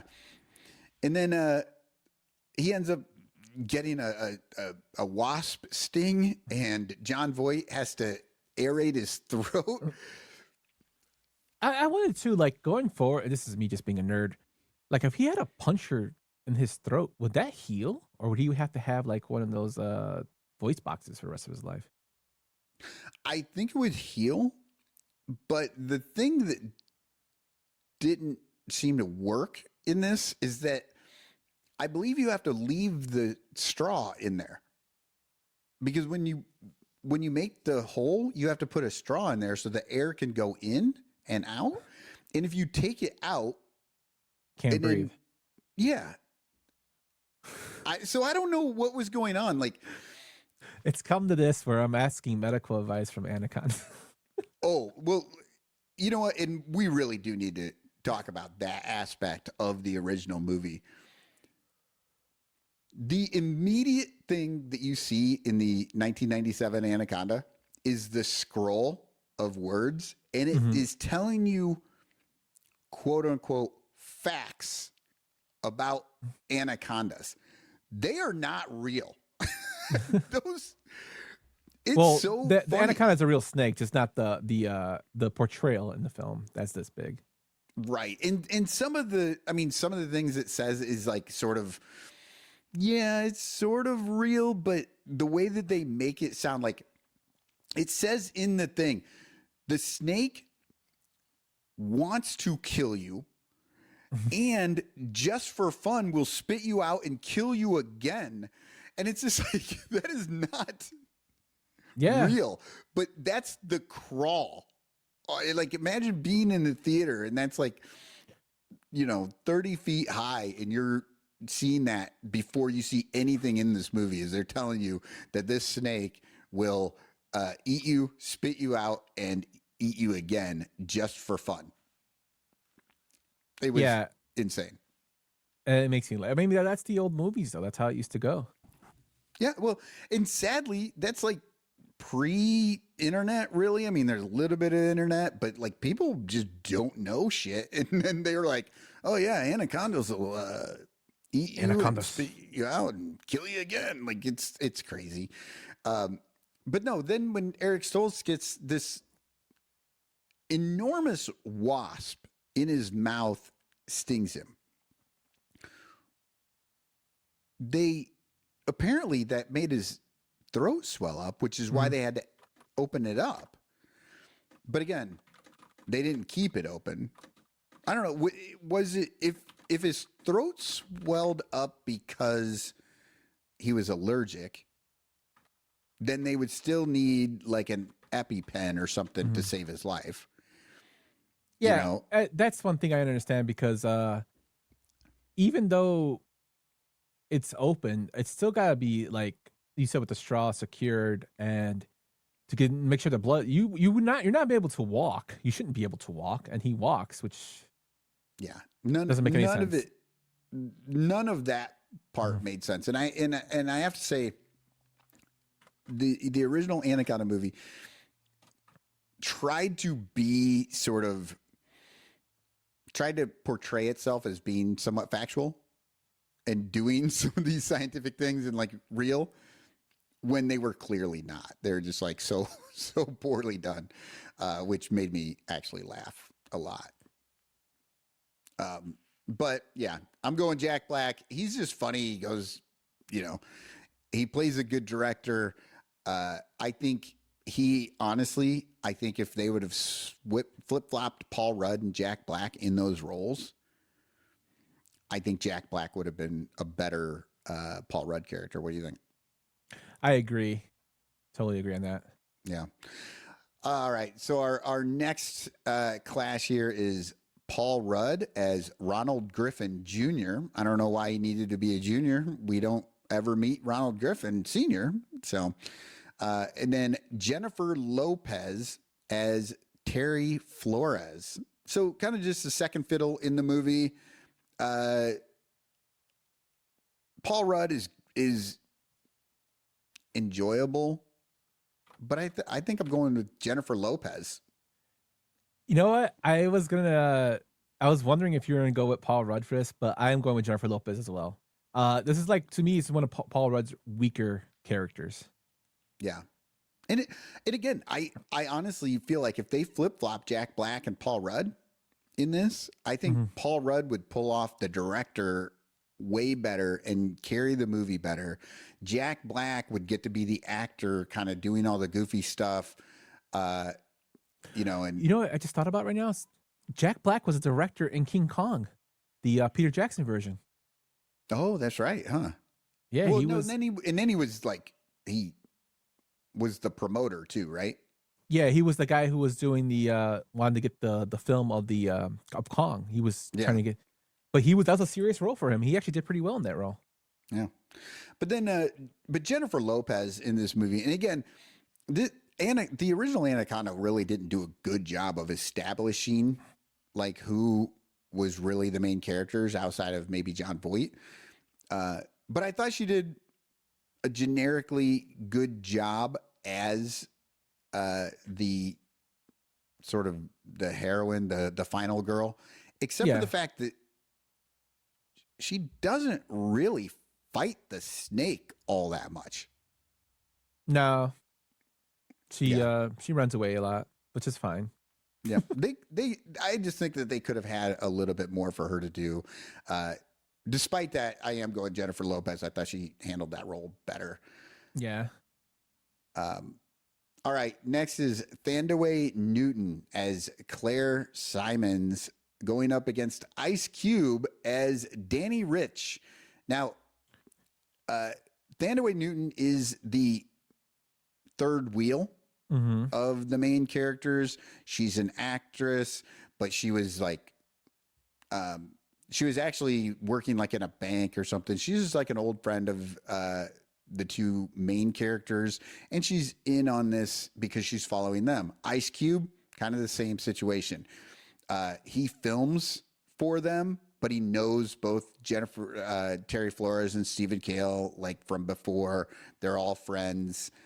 So I felt like he was like that third person in the group. Yeah, for this one, to be honest with you, I actually liked both of the characters. I thought Thandaway Newton did a great job. So I'm gonna call this one a draw if we're allowed to, because I like actually both characters in both films. I thought they brought good stuff to each film. Yeah. It's interesting. I don't care if you go draw or whatever. There's no rules here. But yeah, no, I get it. I think I'm probably going to go Ice Cube in this just because I think he had a little bit more to do in his role. All of it ridiculous, but he had more to do. But no, I love Thandaway Newton. I think she does great in everything. And I thought she was great in this movie as well. Like she was honestly the best actor in the new Anaconda movie. And I wish they would have given her a little bit more to do. You know, if they go the same way as the original Anaconda and they kill off Jack Black or make him injured or something early on and give Thandaway Newton more of that, I also think that might be better. I don't know. Makes sense. Yeah. I think she would have probably killed it in the Jennifer Lopez role if they did an actual, like a real reboot. Yeah. All right. Next one, we got Steve Zahn as Kenny Trent. He's doing sound. He's kind of the fourth friend, but not really the friend. Everybody kind of doesn't like him. He's a mess up.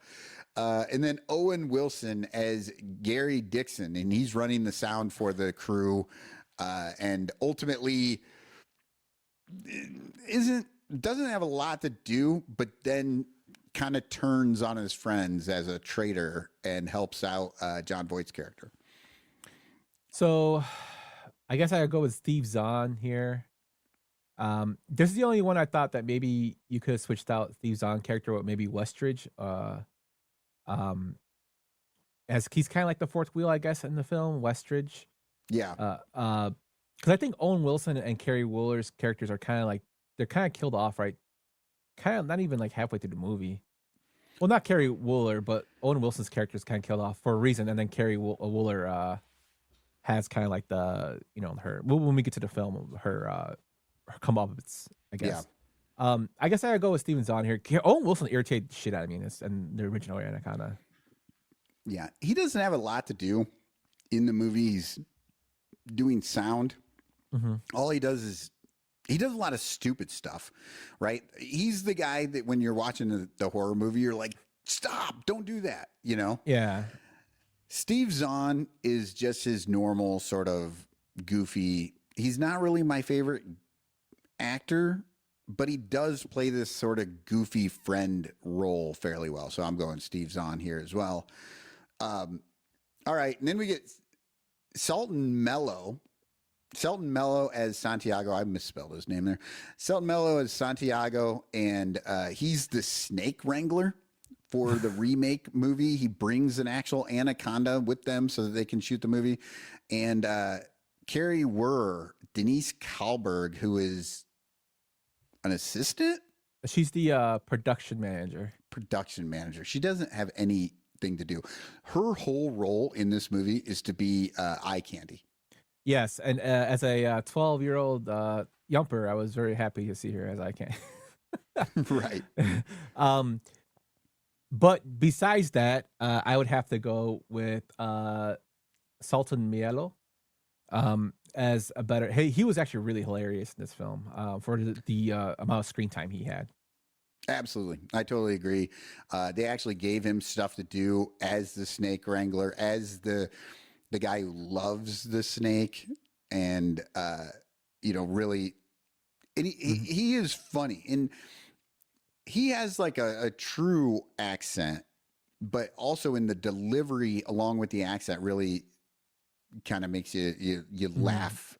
The way that he'll switch from just fawning over the snake to being very serious about how people are reacting to the snake. He was good.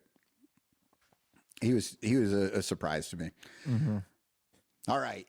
And then I have Daniela Melchior as Anna Almeida versus John Voight as Paul Cerrone. And honestly, John Voight, like you said, I think he is the star. I think the original movie is really John Voight's movie.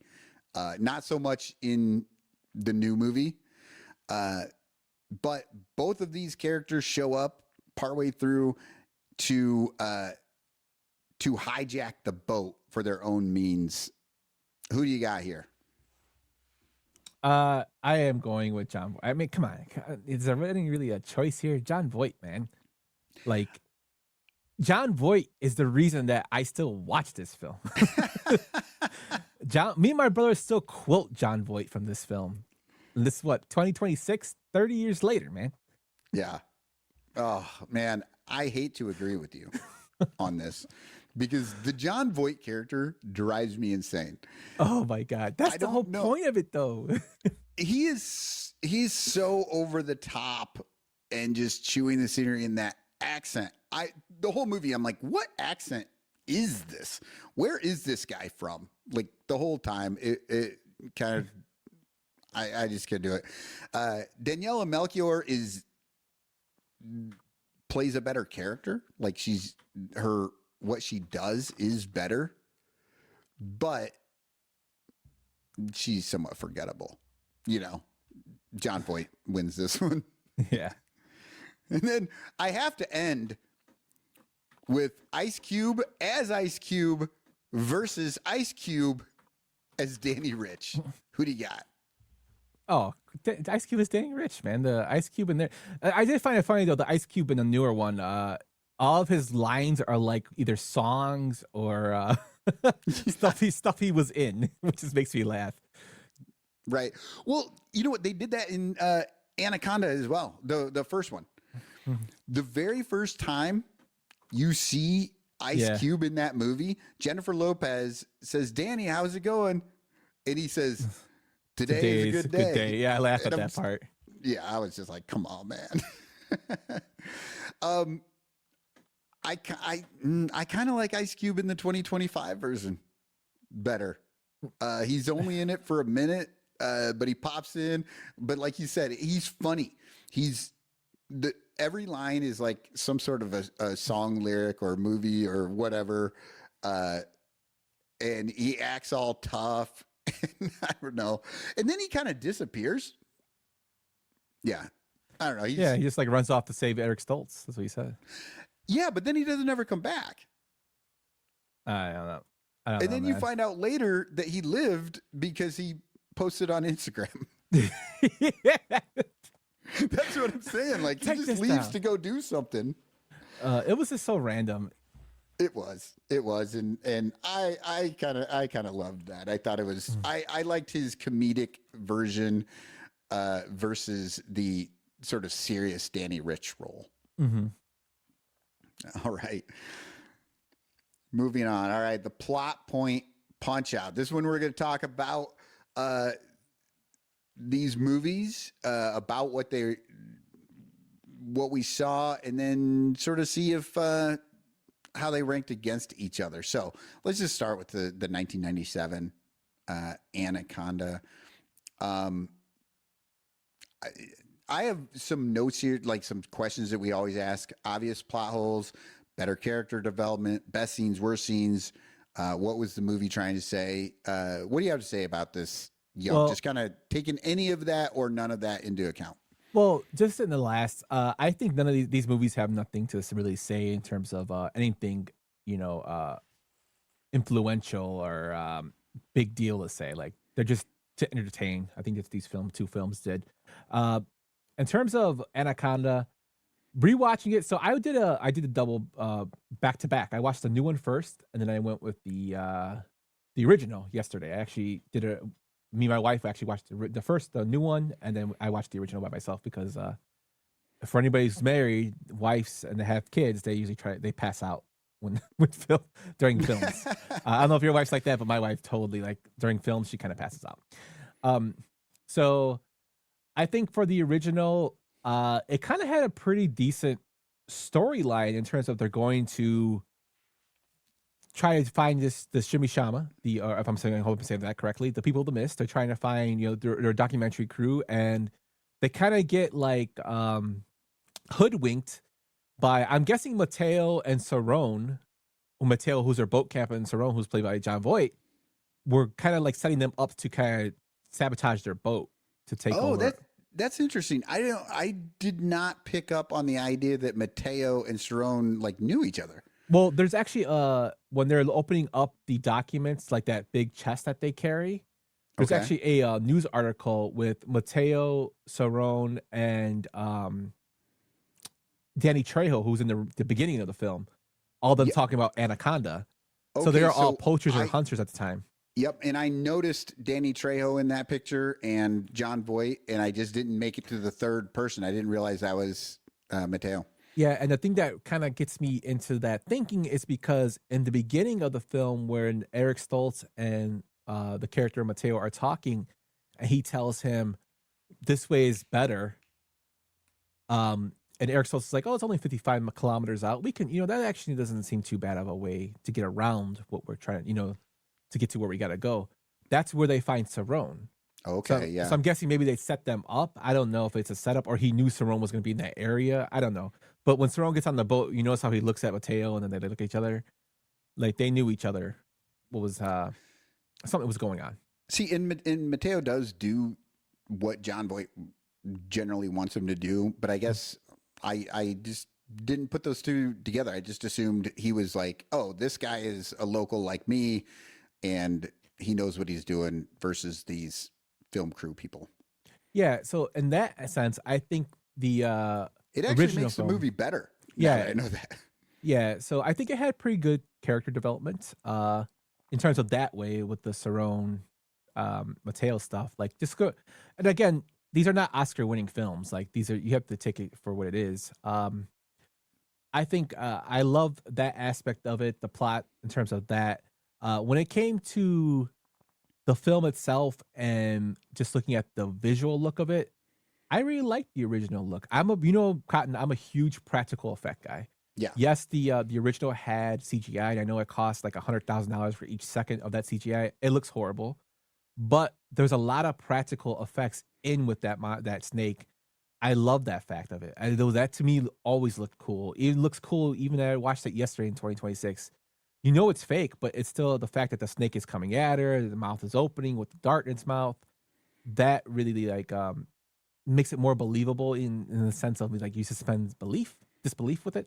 I really like that aspect of it.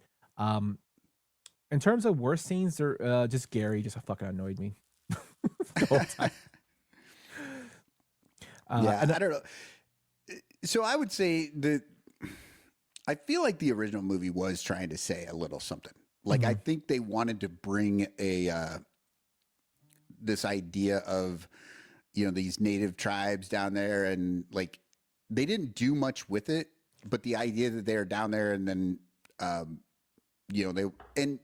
don't think people really knew as much about Anaconda. So they were trying to create this sort of myth of this snake.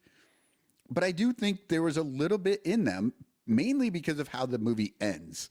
Like at the very end of the movie, and this is really the only plot hole that I have that I thought was pretty bad, was that all of a sudden they just happen upon the people of the mist. And so then they can At the end. film them. Yeah. Well, That was the only thing. And so I felt like there was they were trying to do a little something with that. I think Cerrone actually was telling the truth when he said he saw them. Yeah. And if you remember, Kale says when they try to go that route first to go towards the snake, Kale says, no, I think the tribe will be going this way due to the high water mark. Right. Which turns out to be true because remember, they're down the river, they're away from where they were. I think the aspect was kind of a little truth telling in there.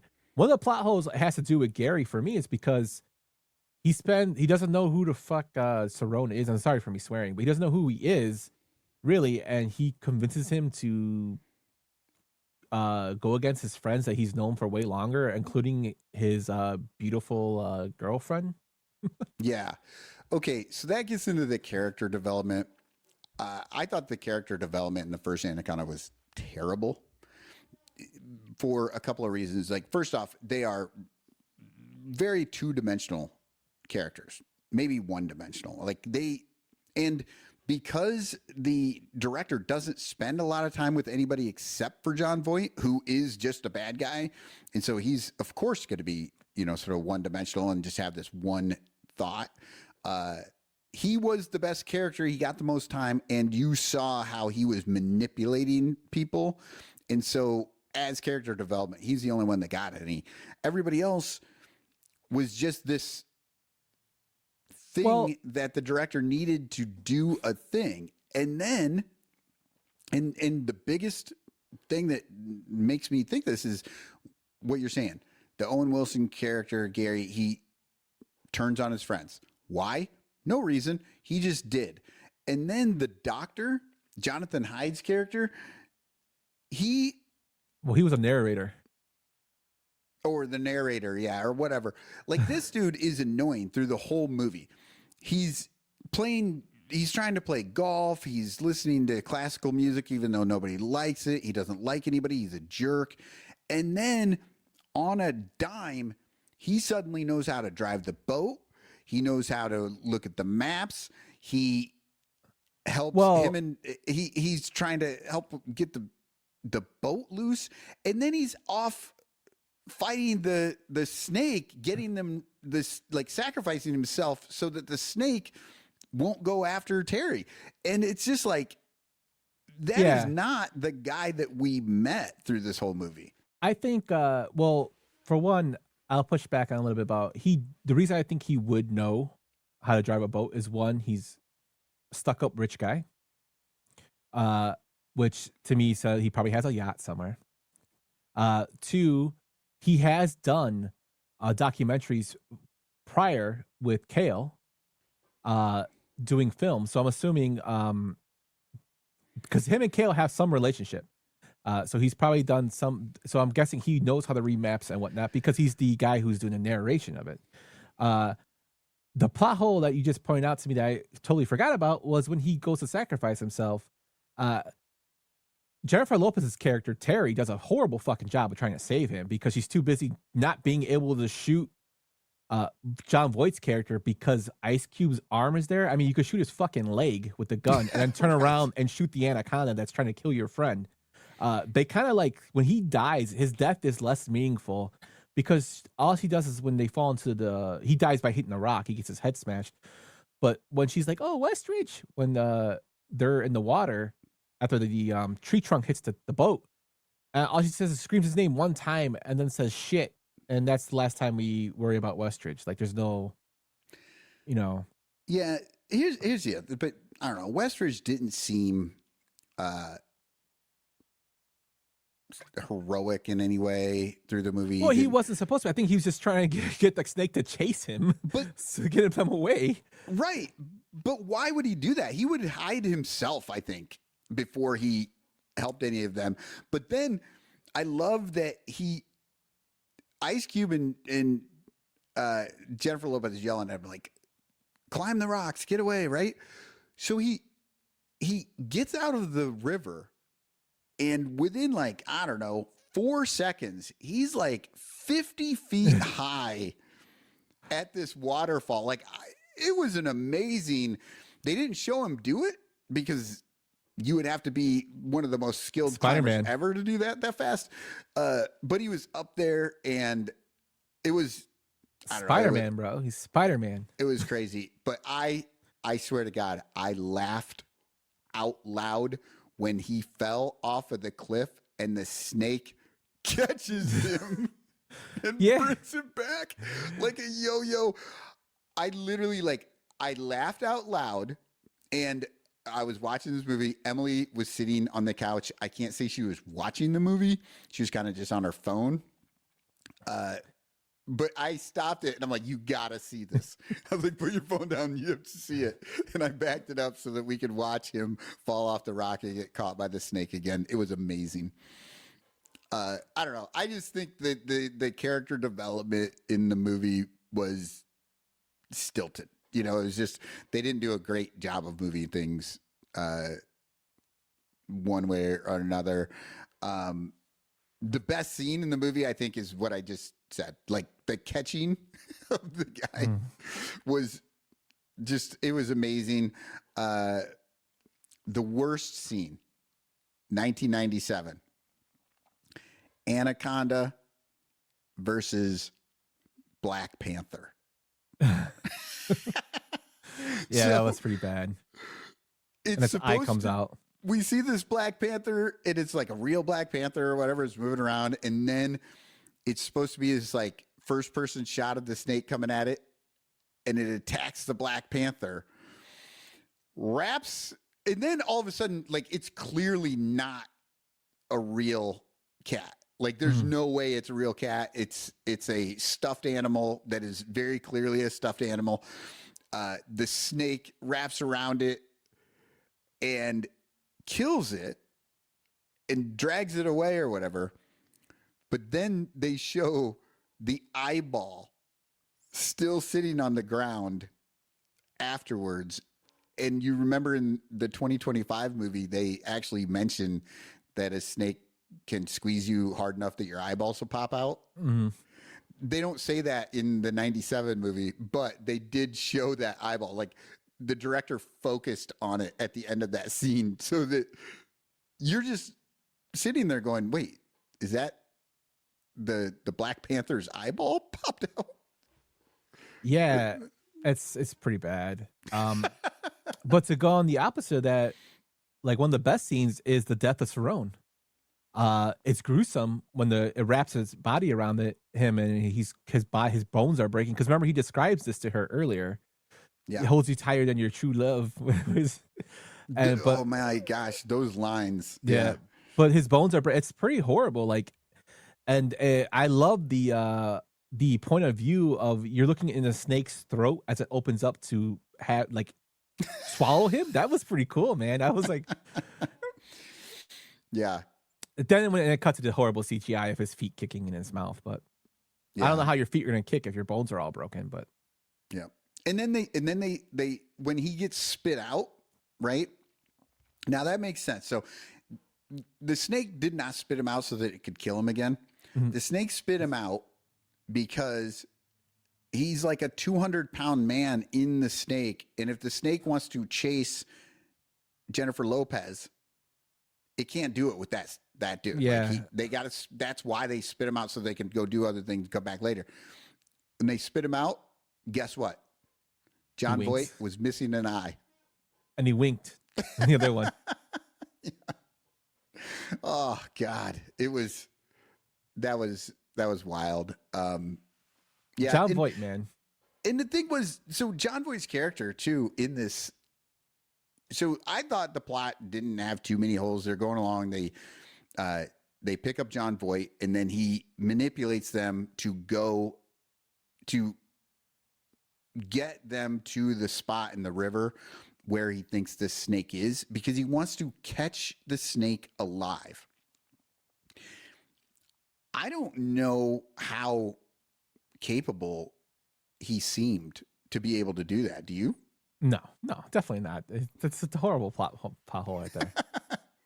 Like, I don't know. It seemed like it made sense. And then you're like, wait, you don't want to kill it. You want to catch it alive? It's not good alive. Yeah. But, you know, and I was reading this too. There's a big plot hole in the film. When they blow up the bridge and he's like, oh, babies, go back to mama. He could just kept the baby snakes. They grow into fucking large anacondas. Yeah. And there was like hundreds of them. Yeah. That made no sense. But, And when Westridge gets bit on the finger. yeah. And he's That just was really looking at it. funny. Yeah. He's just looking at it like, oh.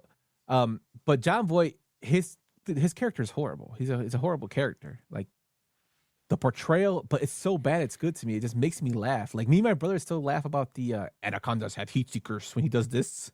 Yeah. That part makes me laugh. You know, there's a part in the film that has been made fun of like on, and I'm going to show it really quick, Cotton. Oh yeah. Just for people who are watching.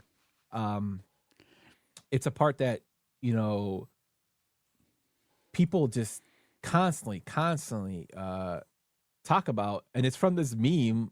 It says, bro, don't look, but a Holly just walked into the bar and my mate every time. Oh my God. Yeah.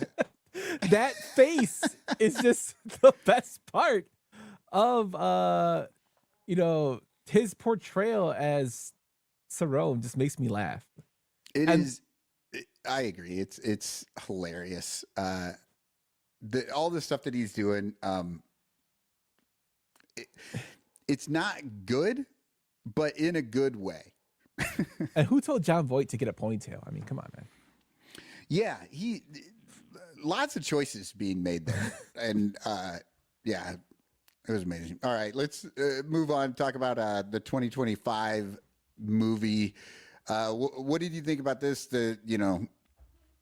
How they decided they wanted this story to go. So, in terms of the 2025 film, when I first started watching it with my wife, it felt really corny, like, and campy, which I guess, you know, it didn't take itself too seriously, which is understandable. I mean, it's about a fucking anaconda. Yeah. But as the film went on, it got more and more enjoyable in terms of the comedic timing. It didn't take itself too seriously, and I really enjoyed that. Especially the Jack Black, Paul Rudd dynamic was really good. And my wife actually was like cracking up. She loved it. She watched the film, and I enjoyed it more than I thought I was. In terms of character development, again, there's not really. I don't think there's really that much of character development, I guess, besides Jack Black's character of coming out of following his dreams, I guess. See, I feel opposite of you on that, because they spend so much time early in this movie showing where he's at, you know, and then where he was as a child, and like they built up his backstory and the connection that the three Paul Rudd, Thandaway Newton, and Jack Black have, and then why they would go and do this, right? Because it's an insane idea to go to raise this money to go to the Amazon to make this movie, but they make it believable. At least it's not just go. And Jack Black's wife in the film, Iona Sky, I think her name is. Yep. Her real name. She's a fucking ride or die. She tells him, "Why don't you just go make the movie?" Which is like, that's awesome. Yeah. No, and so if anybody hasn't seen this, the three main characters were friends when they were young, and they made home movies, and they made a movie called Squatch that they watch during Jack Black's birthday party. And Paul Rudd is sort of a struggling actor, failed actor, and he claims to the Anaconda movie and he has the wants rights. His friends to go with him to make a remake of the movie. And he eventually convinces them, so they all go down to the Amazon and they start filming this movie before what's her name? Daniela Melchior's character, Anna, sort of hijacks the boat. They don't realize that she's the bad guy, but she's driving the boat. And then they find out she's taking them so that she can get some gold, which again, what is this movie trying to say? People are exploiting the Amazon, stealing the gold. Yeah, it tries to throw that in there. Yeah. Also, it gives you like a plot twist of who the bad guy is, because it opens up with her running. You think she's getting chased by a snake, but it's really not the snake that they're focusing on in the beginning of the film. You don't know why. But see, I think it feels more like follow your dreams. Now there is one thing I did not like. For one, well, there's two things actually. The first being, the CGI in this film is horrible, and I think it's a waste of money. I think you could have used practical effects better, not for maybe the big snake, but for Santiago snake. It just didn't look great. It looked really, really fake, and I think that's where I think the '97 film did a better job with the practical effect than this film. Yeah. And the second part that had a real horrible, like, it annoyed me a little bit was when Anna gets taken out and the snake comes after them. They just fucking leave the gold. Yeah. I would have went and got, and even she says, go back and get the gold. And he's like, the snake's there, but you thought that wouldn't change your life? Like Paul Rudd was talking about earlier in the film, how he's struggling. And Jack Black's talking about a B+ life or B life doing wedding movies. You wouldn't go back for the gold? If they had taken that gold, they would not have needed to finish the movie. Yeah. That's where I thought it was going to go. Like, I thought they were going to be like, oh, this is how they, kind of turn their lives around. And then the gold was just like a minuscule, just like plot turn in the film. Right. It just a way for you to find out that Anna is the actual bad guy. Yeah, that's what I'm like, oh, that's kind of stupid. I would have went back for that fucking gold. That snake could have ate me. It doesn't matter. That's the thing. Like, you're talking about the special effects and stuff. One thing they did in the 2025 is that snake is giant. That is like Godzilla sized snake. It is so big. Yeah.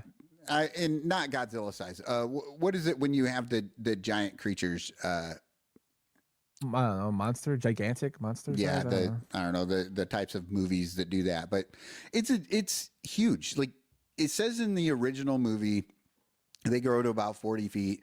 They can, but they normally don't. It's a rarity. It's very rare I think the biggest snake was like 50, and it was in the Philippines. I mean, there's been documented things of is the nerd coming out. I mean, of snakes like they taking pictures of that could have been 80 to 100 feet. There are real pictures of from military choppers, but it's not really a thing that's normal that you see all the time. Yeah, and the snake in the original Anaconda was way too big, and yet still somewhat believable. Yeah, I think that one was like size. 40 feet. This one is like 100 and something feet. It's giant. Yeah. Its head is the size of that van window. It is so big, and this is a plot hole issue. It is so big, it is able to eat Jack Black and then spit Jack Black out and not kill him. I never got that part either. That was another thing too. Like him, Santiago. Did you watch it all the way, like the credits at the end? I think so. Why? Like after the credits are done, the ending of the film, right? Santiago lives. He wakes up in the jungle. Oh, yes. Okay, no, okay. I did see that. Yeah, I don't know. How did he live? Because the snake wraps him. I thought it was going to break his body. Yep. And then Jack Black, it bites him from the top and swallows him. Like, even if he went down the snake and they spit him out, like he was still getting some of that juices or the acid from the snake's gut. I mean, that's why Cerrone looked so horrible when he got spit out. Yeah. That Well, they never explained why the snake is spitting him out. and that's the thing. In the original 97 movie, the snake always killed them first, right? Before he ate them. In this movie, the snake's so big, it's like, I don't need to crush this person. I'm just going to grab him. And Jack Black's not small. And not only that, when he comes out, yeah, he lives somehow. Just a side note, I'm not the most Adonis here, but Jack Black, I love you, man, but you got to cut some weight, dude. Like, your neck is not visible, and I'm worried that you're not going to be around for very long. Like, he's a big dude. Like, he's getting bigger. And like, even when I saw him in the Minecraft film, I'm like, dude, Jack, you are getting big. Yep. But, one of the best scenes, my wife caught herself audibly laughing, was when they use him as bait. Yes. With the pig on his back. But the funniest part is what Jenny, my wife, pointed out was, where did they get the duct tape from? To take the pig to him. But him running with that boar on his back is hilarious, because it's like bouncing and then it becomes awake too and starts screaming. That cracked me up. I know the pig lived. No, it got eaten. Remember, because when the anaconda tried to strike him, he went to the left and the pig went to the right, and the pig got eaten by the anaconda. No, I just meant that, like, they took this dead pig and duct taped it to Jack Black, and the pig was alive. And then the pig is alive. Yeah. That was, honestly, I think that was the funniest part of the movie. Oh yeah, it was hilarious, that part. And just the way that Jack Black reacted to it too. He's like, why? He's like running. Yeah, it's like, what the hell's on my back? That's where that part made me laugh. And then I did like the snake funeral for Santiago's snake when Paul Rudd kills it. Oh yeah. And the reason I liked it is because they used the original Anaconda's music over him screaming no, which made me laugh. And when he was crying, and the guys were watching him, they're like, you're having some weird snake funeral. That kind of made me chuckle a little bit. Yeah. No, it was good. It was an enjoyable movie. Emily did not watch that one with me.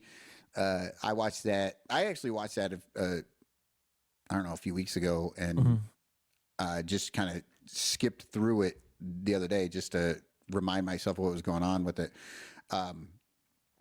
It was enjoyable. I felt like they took too much time in Buffalo, New York, to start the movie. The movie was about 20 minutes longer than the original, and that entire 20 minutes, I think, is just them preparing to, like, trying to talk Jack Black into going. Yeah. I think too, what kind of like a weak points of the film is the Paul Rudd character. Like, he's not really likable. Yeah. Or, and he's not as funny as he usually is, which is kind of like, when my brother saw this film, he told me he liked it, but he wished Paul Rudd wasn't in it. And I didn't understand what he meant by that until I watched it. Yeah. See, well, and I think what we were talking about earlier with the characters, I think if you flip flop Paul Rudd and Jack Black, because Jack Black's character in this movie does a turn, like, sort of. He gets so enamored with Anna, the Daniela Melchior character in the movie, and what he puts her in the movie. He's filming her. He's kind of cutting his friends out. I think Paul Rudd would have handled that so much better and been more believable. And Jack Black could have been losing his mind over getting cut out, right? And that would have been super funny. Yeah, I think he would have done a better job of doing it. I still think you put him in the snake and get spit out by the snake, though. I think I did like, though, in the new one, how when they find out Paul Rudd has been lying to them because the Anaconda, they're filming. He's like, "What are you guys doing?" "Oh, we're filming Anaconda. It's a reboot for Sony." Can't think of new ideas, right? Which to me made me laugh because I'm always saying that. Yeah. And then the part where he he's the girl. He's like, come to the boat. I'll save you. And she just gets eaten. That part was like, wow. But the fact that they have some of the original cast members in, like Ice Cube, and then you have Jennifer Lopez appear at the end, that made me laugh a little bit. It was a nice little fan service. Yep. No, I like the fan service, and I loved the idea that Ice Cube was going off to save Stoltz. Yeah, And then you Stoltz is just not from never the hood. Yeah. He's like, Jenny's from the block. She'll be all right. Yeah. But Stoltz is not from the hood. He's not boys from the hood. That sounds like everything he says is all basically like, and I think maybe like now that you mentioned too, it was a good day. They kind of made a fun of that part of it for his dialogue here. Right. Yeah, it was, I thought that was, I thought he did a good job, and that was funny. The other thing with like the snake in the actual, the original movie made it seem like the snake was this mystical creature, like it was a warrior snake, right? Mm-hmm. And it was hunting them. It was hunting Danny Trejo at the very beginning and breaking through the floorboards, like all these things that were just insanely implausible. I didn't really like that part of it. Whereas in the newer movie, that snake was not necessarily hunting them. They were just out where the snake was. Yeah, but I did like in the original how you didn't see the snake until later. Like it's besides that horrible The fucking Black Panther Panther? fight. Yeah, the Black Panther fight. But I like how they kind of had it had a more of a Jaws feel from a snake's point of view with slithering and like stuff like that. Yeah. And I think that kind of adds to the mystique of it. Well, in the new one, you see the snake right away with the horrible Santiago cage shot, and then it crawls up to Paul Rudd to where he screams. I mean, it didn't hurt him or anything, but you know what I mean? It crawls up to him and just eats the bird that he screams about. It just looked like really fake. Yeah. Right. But also, I thought that was kind of a good twist in the movie because that they have for the movie is going to be the snake that kills them. Mm-hmm. Right. And then that snake ends up not being the one, you know, there's a bigger snake. There's always a bigger snake. But yeah, so I thought that was a fairly good, you know, plot twist, even though you're right, the snake wasn't great, but maybe they were trying to make the snake look not good. I don't know. I felt like in the original movie, the would have been better if they had done more of that stuff at night rather than during the day, right? Because this snake is attacking all this stuff. Most of it happens during the day, and then when they're at the factory at the end, that snake is all this stuff is happening during the day, and the daylight on that makes you really be able to see, especially with, you know, high def TVs and crap that you have now. Like, it really looks more fake than it should have. If they had just done that at night more, and so you can't see the snake quite as well, I think it would have been a bit more effective. I agree. And snakes are nocturnal hunters, so didn't make any sense for it to be in the. I mean, in the newer one, he's in the daytime too when it chases him when he's with the pig. But right, I agree. Yeah, yeah, yeah. That one wasn't trying to be quite as scientifically correct either. Well, of course. Yeah, I mean, it does, you know, suggest though that like IP does sell. And that I think that's what was kind of the charm of the 2025 version. But yeah, I mean, are you ready to go into like our act 3 here? Yeah, let's do it. Chow dear, chow dear, it's chowder. Say it right. Chowder.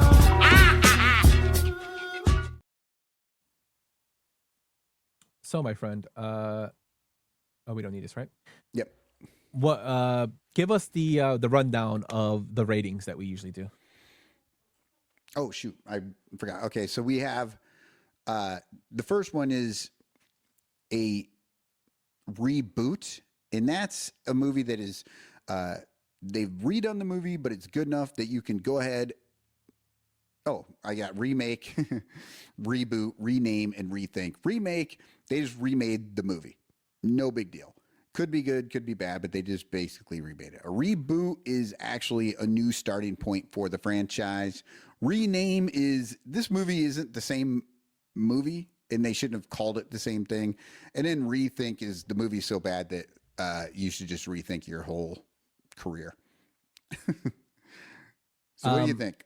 So I think, to be honest with you, with our 4 categories, I don't think the newer film fits into them because I think it's a love letter, I think, to fans. I don't think it's really a reboot of the franchise because, and the storyline of the film is that they're rebooting the franchise. Right. So I would think it would be its own film. It's kind of like the Tropic Thunder line, a movie based on a movie. Yeah. A movie based on the movie that was trying to film a movie. That's what I think it's kind of like that. So it's kind of out of the depth or the scope of it, of what our guidelines would be. But if I had to nail it down, I guess reboot would just be kind of like it. Yeah. You're right. This, because the movie, it shares the name and it shares a lot of the DNA of it and what they're trying to do. It does seem like just a traditional sort of reboot, but they did a completely different thing with it because the movie they're remaking exists in their world, so that makes it different. So I would say, I mean, in that sense, it doesn't fit in remake how I would normally say a remake, like they just redid the movie. Yeah, no, I would probably go with reboot. And this is why. Because even though it's a different movie, they had completely, I mean, the new movie was trying to be a comedy. The old movie was trying to be a horror movie. It ended up being a comedy, but the new movie was straight John up Voight trying to be comedy. And at the end, you see Jennifer Lopez shows up and she wants Jack Black to actually direct a new Anaconda movie, a reboot. And I would say that in that world, this could be a reboot. This is just the first. And then the next movie is an actual horror movie about anacondas that you quote unquote, technically Doug McAllister is the guy who's directing it. You know what I mean? Like, that's sort of twisting things quite a bit to make it work that way in this rating system. But I would say reboot because I could totally see them maybe doing another Anaconda movie after this if they thought that this one did well enough. Yeah, and I don't think it, to be honest with you, I don't think it did well enough in terms of the budget and the box office to do another series to it. But you never know. It's Hollywood. I mean, it made 3 times as money. And like you say, a lot of that probably went into marketing. A lot of the other stuff. But the original movie spawned 3 different sequels. Mm-hmm. More than that, actually. There was Blood Orchid was the second one. And then there was, I think, Anacondas. So there was 2, which is funny because the original movie had 2. But they had all these Anacondas. And if you go and just look for Anaconda movies, like there's Anaconda movies in every language now. Yeah, dude. So when I bought because I bought the new one, I actually bought the bundle. It was a bundle on Prime for $24, I think it was, for the new one and the old one in UHD, which doesn't really make any difference if you. That's a whole nother discussion about that. But when I went to go search for Anacondas, it was like snake and Anaconda demon. I'm like, what the hell? All these snake films, and I'm like, wow, Anaconda really spawned all these films, and just pulling them up. There's Anaconda. Anaconda is the Hunt for Blood Orchid, which, as you mentioned, Anaconda 3, Anacondas 4, which is, I guess, the Trail of Blood, Lake Placid versus Anaconda, Anaconda in China, which is in 2024, and then this Anaconda. Wow. And they're all technically within the same IP. Yeah. Because there are even more than that that are just separate IP. But yeah, that's And amazing. apparently, Freddy Krueger's in the Lake Placid versus Anaconda one. Robert Englund. Oh my God, I may have to watch that just to see what happens. That's ridiculous. Okay, so yeah, I don't know. So I could see maybe they're semi cheap to make. Mhm. After having this as sort of your tent pole to get it started again. I could see them maybe making a regular, I don't know, a regular horror movie for it. Yeah. In terms of sequels, like of the original, did you like Blood Orchid? I thought Blood Orchid had a good plot. This was a bad movie. Right. Yeah, and I've only seen that one maybe twice. And I'll tell you, I hadn't seen the original Anaconda movie in probably 20 years. I actually did enjoy going back to see it. Blood Orchid, I saw it on video when it came out. But yeah, it was just a bad movie. The idea is good, right? Isn't it? That's the one where they're like going there, has nothing to do with the other movie. They're going there to find this orchid. Yeah, that can help people live longer and live healthier. Yeah, and then they just end up getting murdered by the snake. Yeah, I think. Well, no, it's they have to get it when it's bloomed at a certain time, and during that time is when the anacondas mate. Oh, okay. So, but I mean, that's actually a decent, like, for a sequel. That's actually a decent plot line. It just was executed horribly. Right.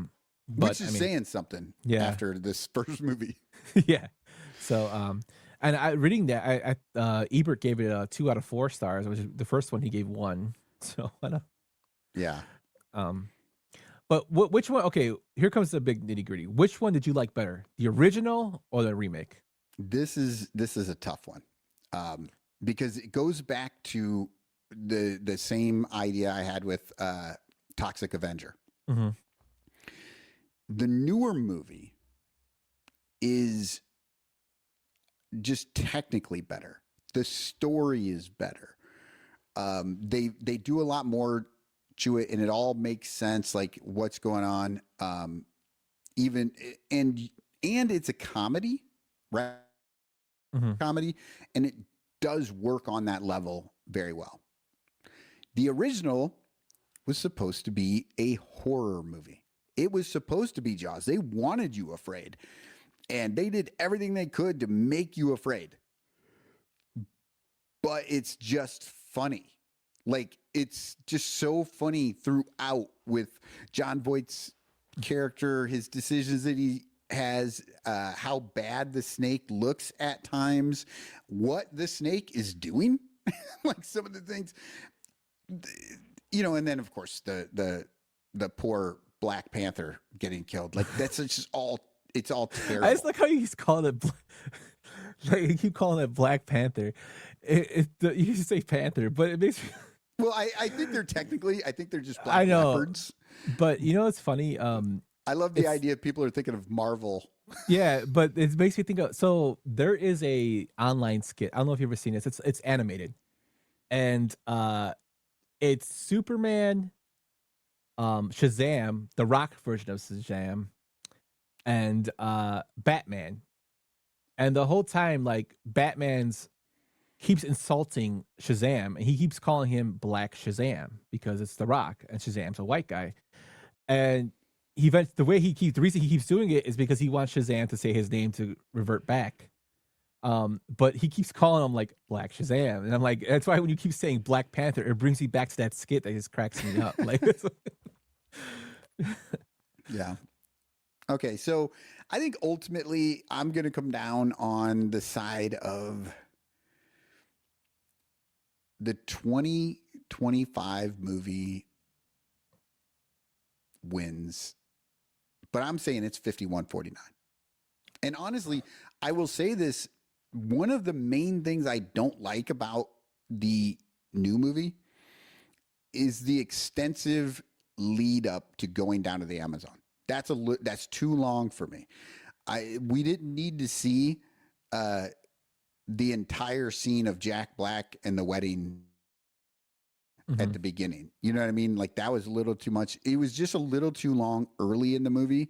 That hurt it for me. Later, when it gets rolling, I think it's a better movie. But when I was watching the 97 remake, I was having so much fun.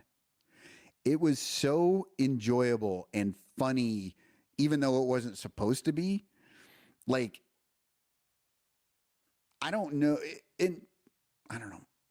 I don't know. I think if you had multiple people over, if you had 3 or 4 people and you're like going to watch one of these movies, I would say watch the original, because you would just have a ball laughing and making jokes and stuff about this movie, right? It's fun in a group in a way that the new movie is not. The new movie is actually a movie that you're just going to sit and watch. So, it wins, but honestly, I may never see this new one again, but I'll probably watch the original again someday, just because I know that I'm going to, it's super funny. Yeah. So to go off that, I'm going to use a quote from the great Weird Al Yankovic when he was describing his movie UHF. He said, it's kind of like Purple Rain by Prince, only it's intentionally funny. So I would have to go with the original, because it always makes you think of, like, it's something that was not supposed to be intentionally funny. And John Voight's character just makes it makes it funny and makes it more fun for me to watch. Don't get me wrong, I loved the new one. I actually really liked it more than I said I thought I was going to. My wife liked it. And she, at the end, she's like, I still like the original too, but she goes, I like this one too. It was a good, because you didn't expect it to be good. And I think that's why it kind of reminisced or brought back that nostalgic feeling. And it's the new one's a love letter to the old one, but the old one is something I will always go back to, just for that one character in it of John Voight. And it's something that I think would make me want to watch it again. Now, the new one I probably will never watch again, to be honest with you. But the old one, definitely rewatch. See, so you're going with the original. Yep. And that's the hard thing in these sometimes, is that is like what we just said. I'm probably never going to watch the new one again, but I will watch the old one. But I still chose the new one over the old one just because I think it's generically a better movie. I went the other way with Toxic Avenger. Yeah, I think they're very good films. Not at that standard of enjoyability. I think they're both enjoyable in their own rights. I just like the original. In my personal opinions, I like the original better. But I can see you going either way. It's a very, very close. Like for me, it's probably the 51-49, but my 51% is because of John Voight. Yeah. I know I like his character, but his portrayal is horrible, which is why it makes me laugh. It is insanely. I mean, and that's what I'm saying. Like, I think it's funny. If you're watching that movie alone, I don't think it's that enjoyable. But if you're watching with a group of people and you're watching what he's doing, I think it is a lot of fun to watch and just do those lines with him and everything. That's great. Yeah. Mm-hmm. So, all right, that's it. We only went 2 hours and rambling on about this stuff. Anything you want to plug, my man? No, not really. I mean, we're still doing Bleacher Bums. If you have any interest in the Cubs at all, and then I will also have a baseball rabbit hole coming out on that same feed. So, and I said Bleacher Bums, I'm wrong. Bleacher Bunch is the podcast feed. If you don't like the Cubs, you can search in the Bleacher Bunch for baseball rabbit hole, and that's just basic baseball history, and actually do talk about Chicago, Comiskey Park, Bill Veeck. The White Sox do show up quite a bit in it. And even if you're not a Cubs fan, listen to the Bleacher Bunch, Son Ranto show. Those shows are more than baseball. If you're a 108 fan, they're kind of the 108 spectrum, which goes off the rails, and it's just it's friends having a good time talking baseball, along with other things, pop culture and other things. Kind of like what this is, what we're doing right now. We're just having fun talking. I can't believe it went this long, but I have enjoyed this. Yeah, I mean, this is why we do it, because it's fun, and get your mind off stuff that's going on. So be sure to check out Cotton on that stuff if you can. Support him. Me, on the other hand, we've been delayed for at the show due to some stuff going on, but we will be back next week. We have fan theories that we went through and found 5 and 5 for each of us that we'll go over. We did not tell each other what the theories were. Oh, that's going to be a good one. Yeah, so it's no notes for this one. It's just going to be me and Tony reading our theories and reacting to them. So not so much, there won't be that many visual, but it'll be mostly us reading and talking, discussing them. So check that out. And Tony's been dropping the Hookup on Music and the James Bond episodes on the Sadistic Penguin Studios channel. Check them out. They're really, really good as well. A lot of good fun stuff there. All right, man. Stay away from snakes. Unless they're on a plane. Or a train. I saw that the other day. Snakes on a train. Have a good one, everyone.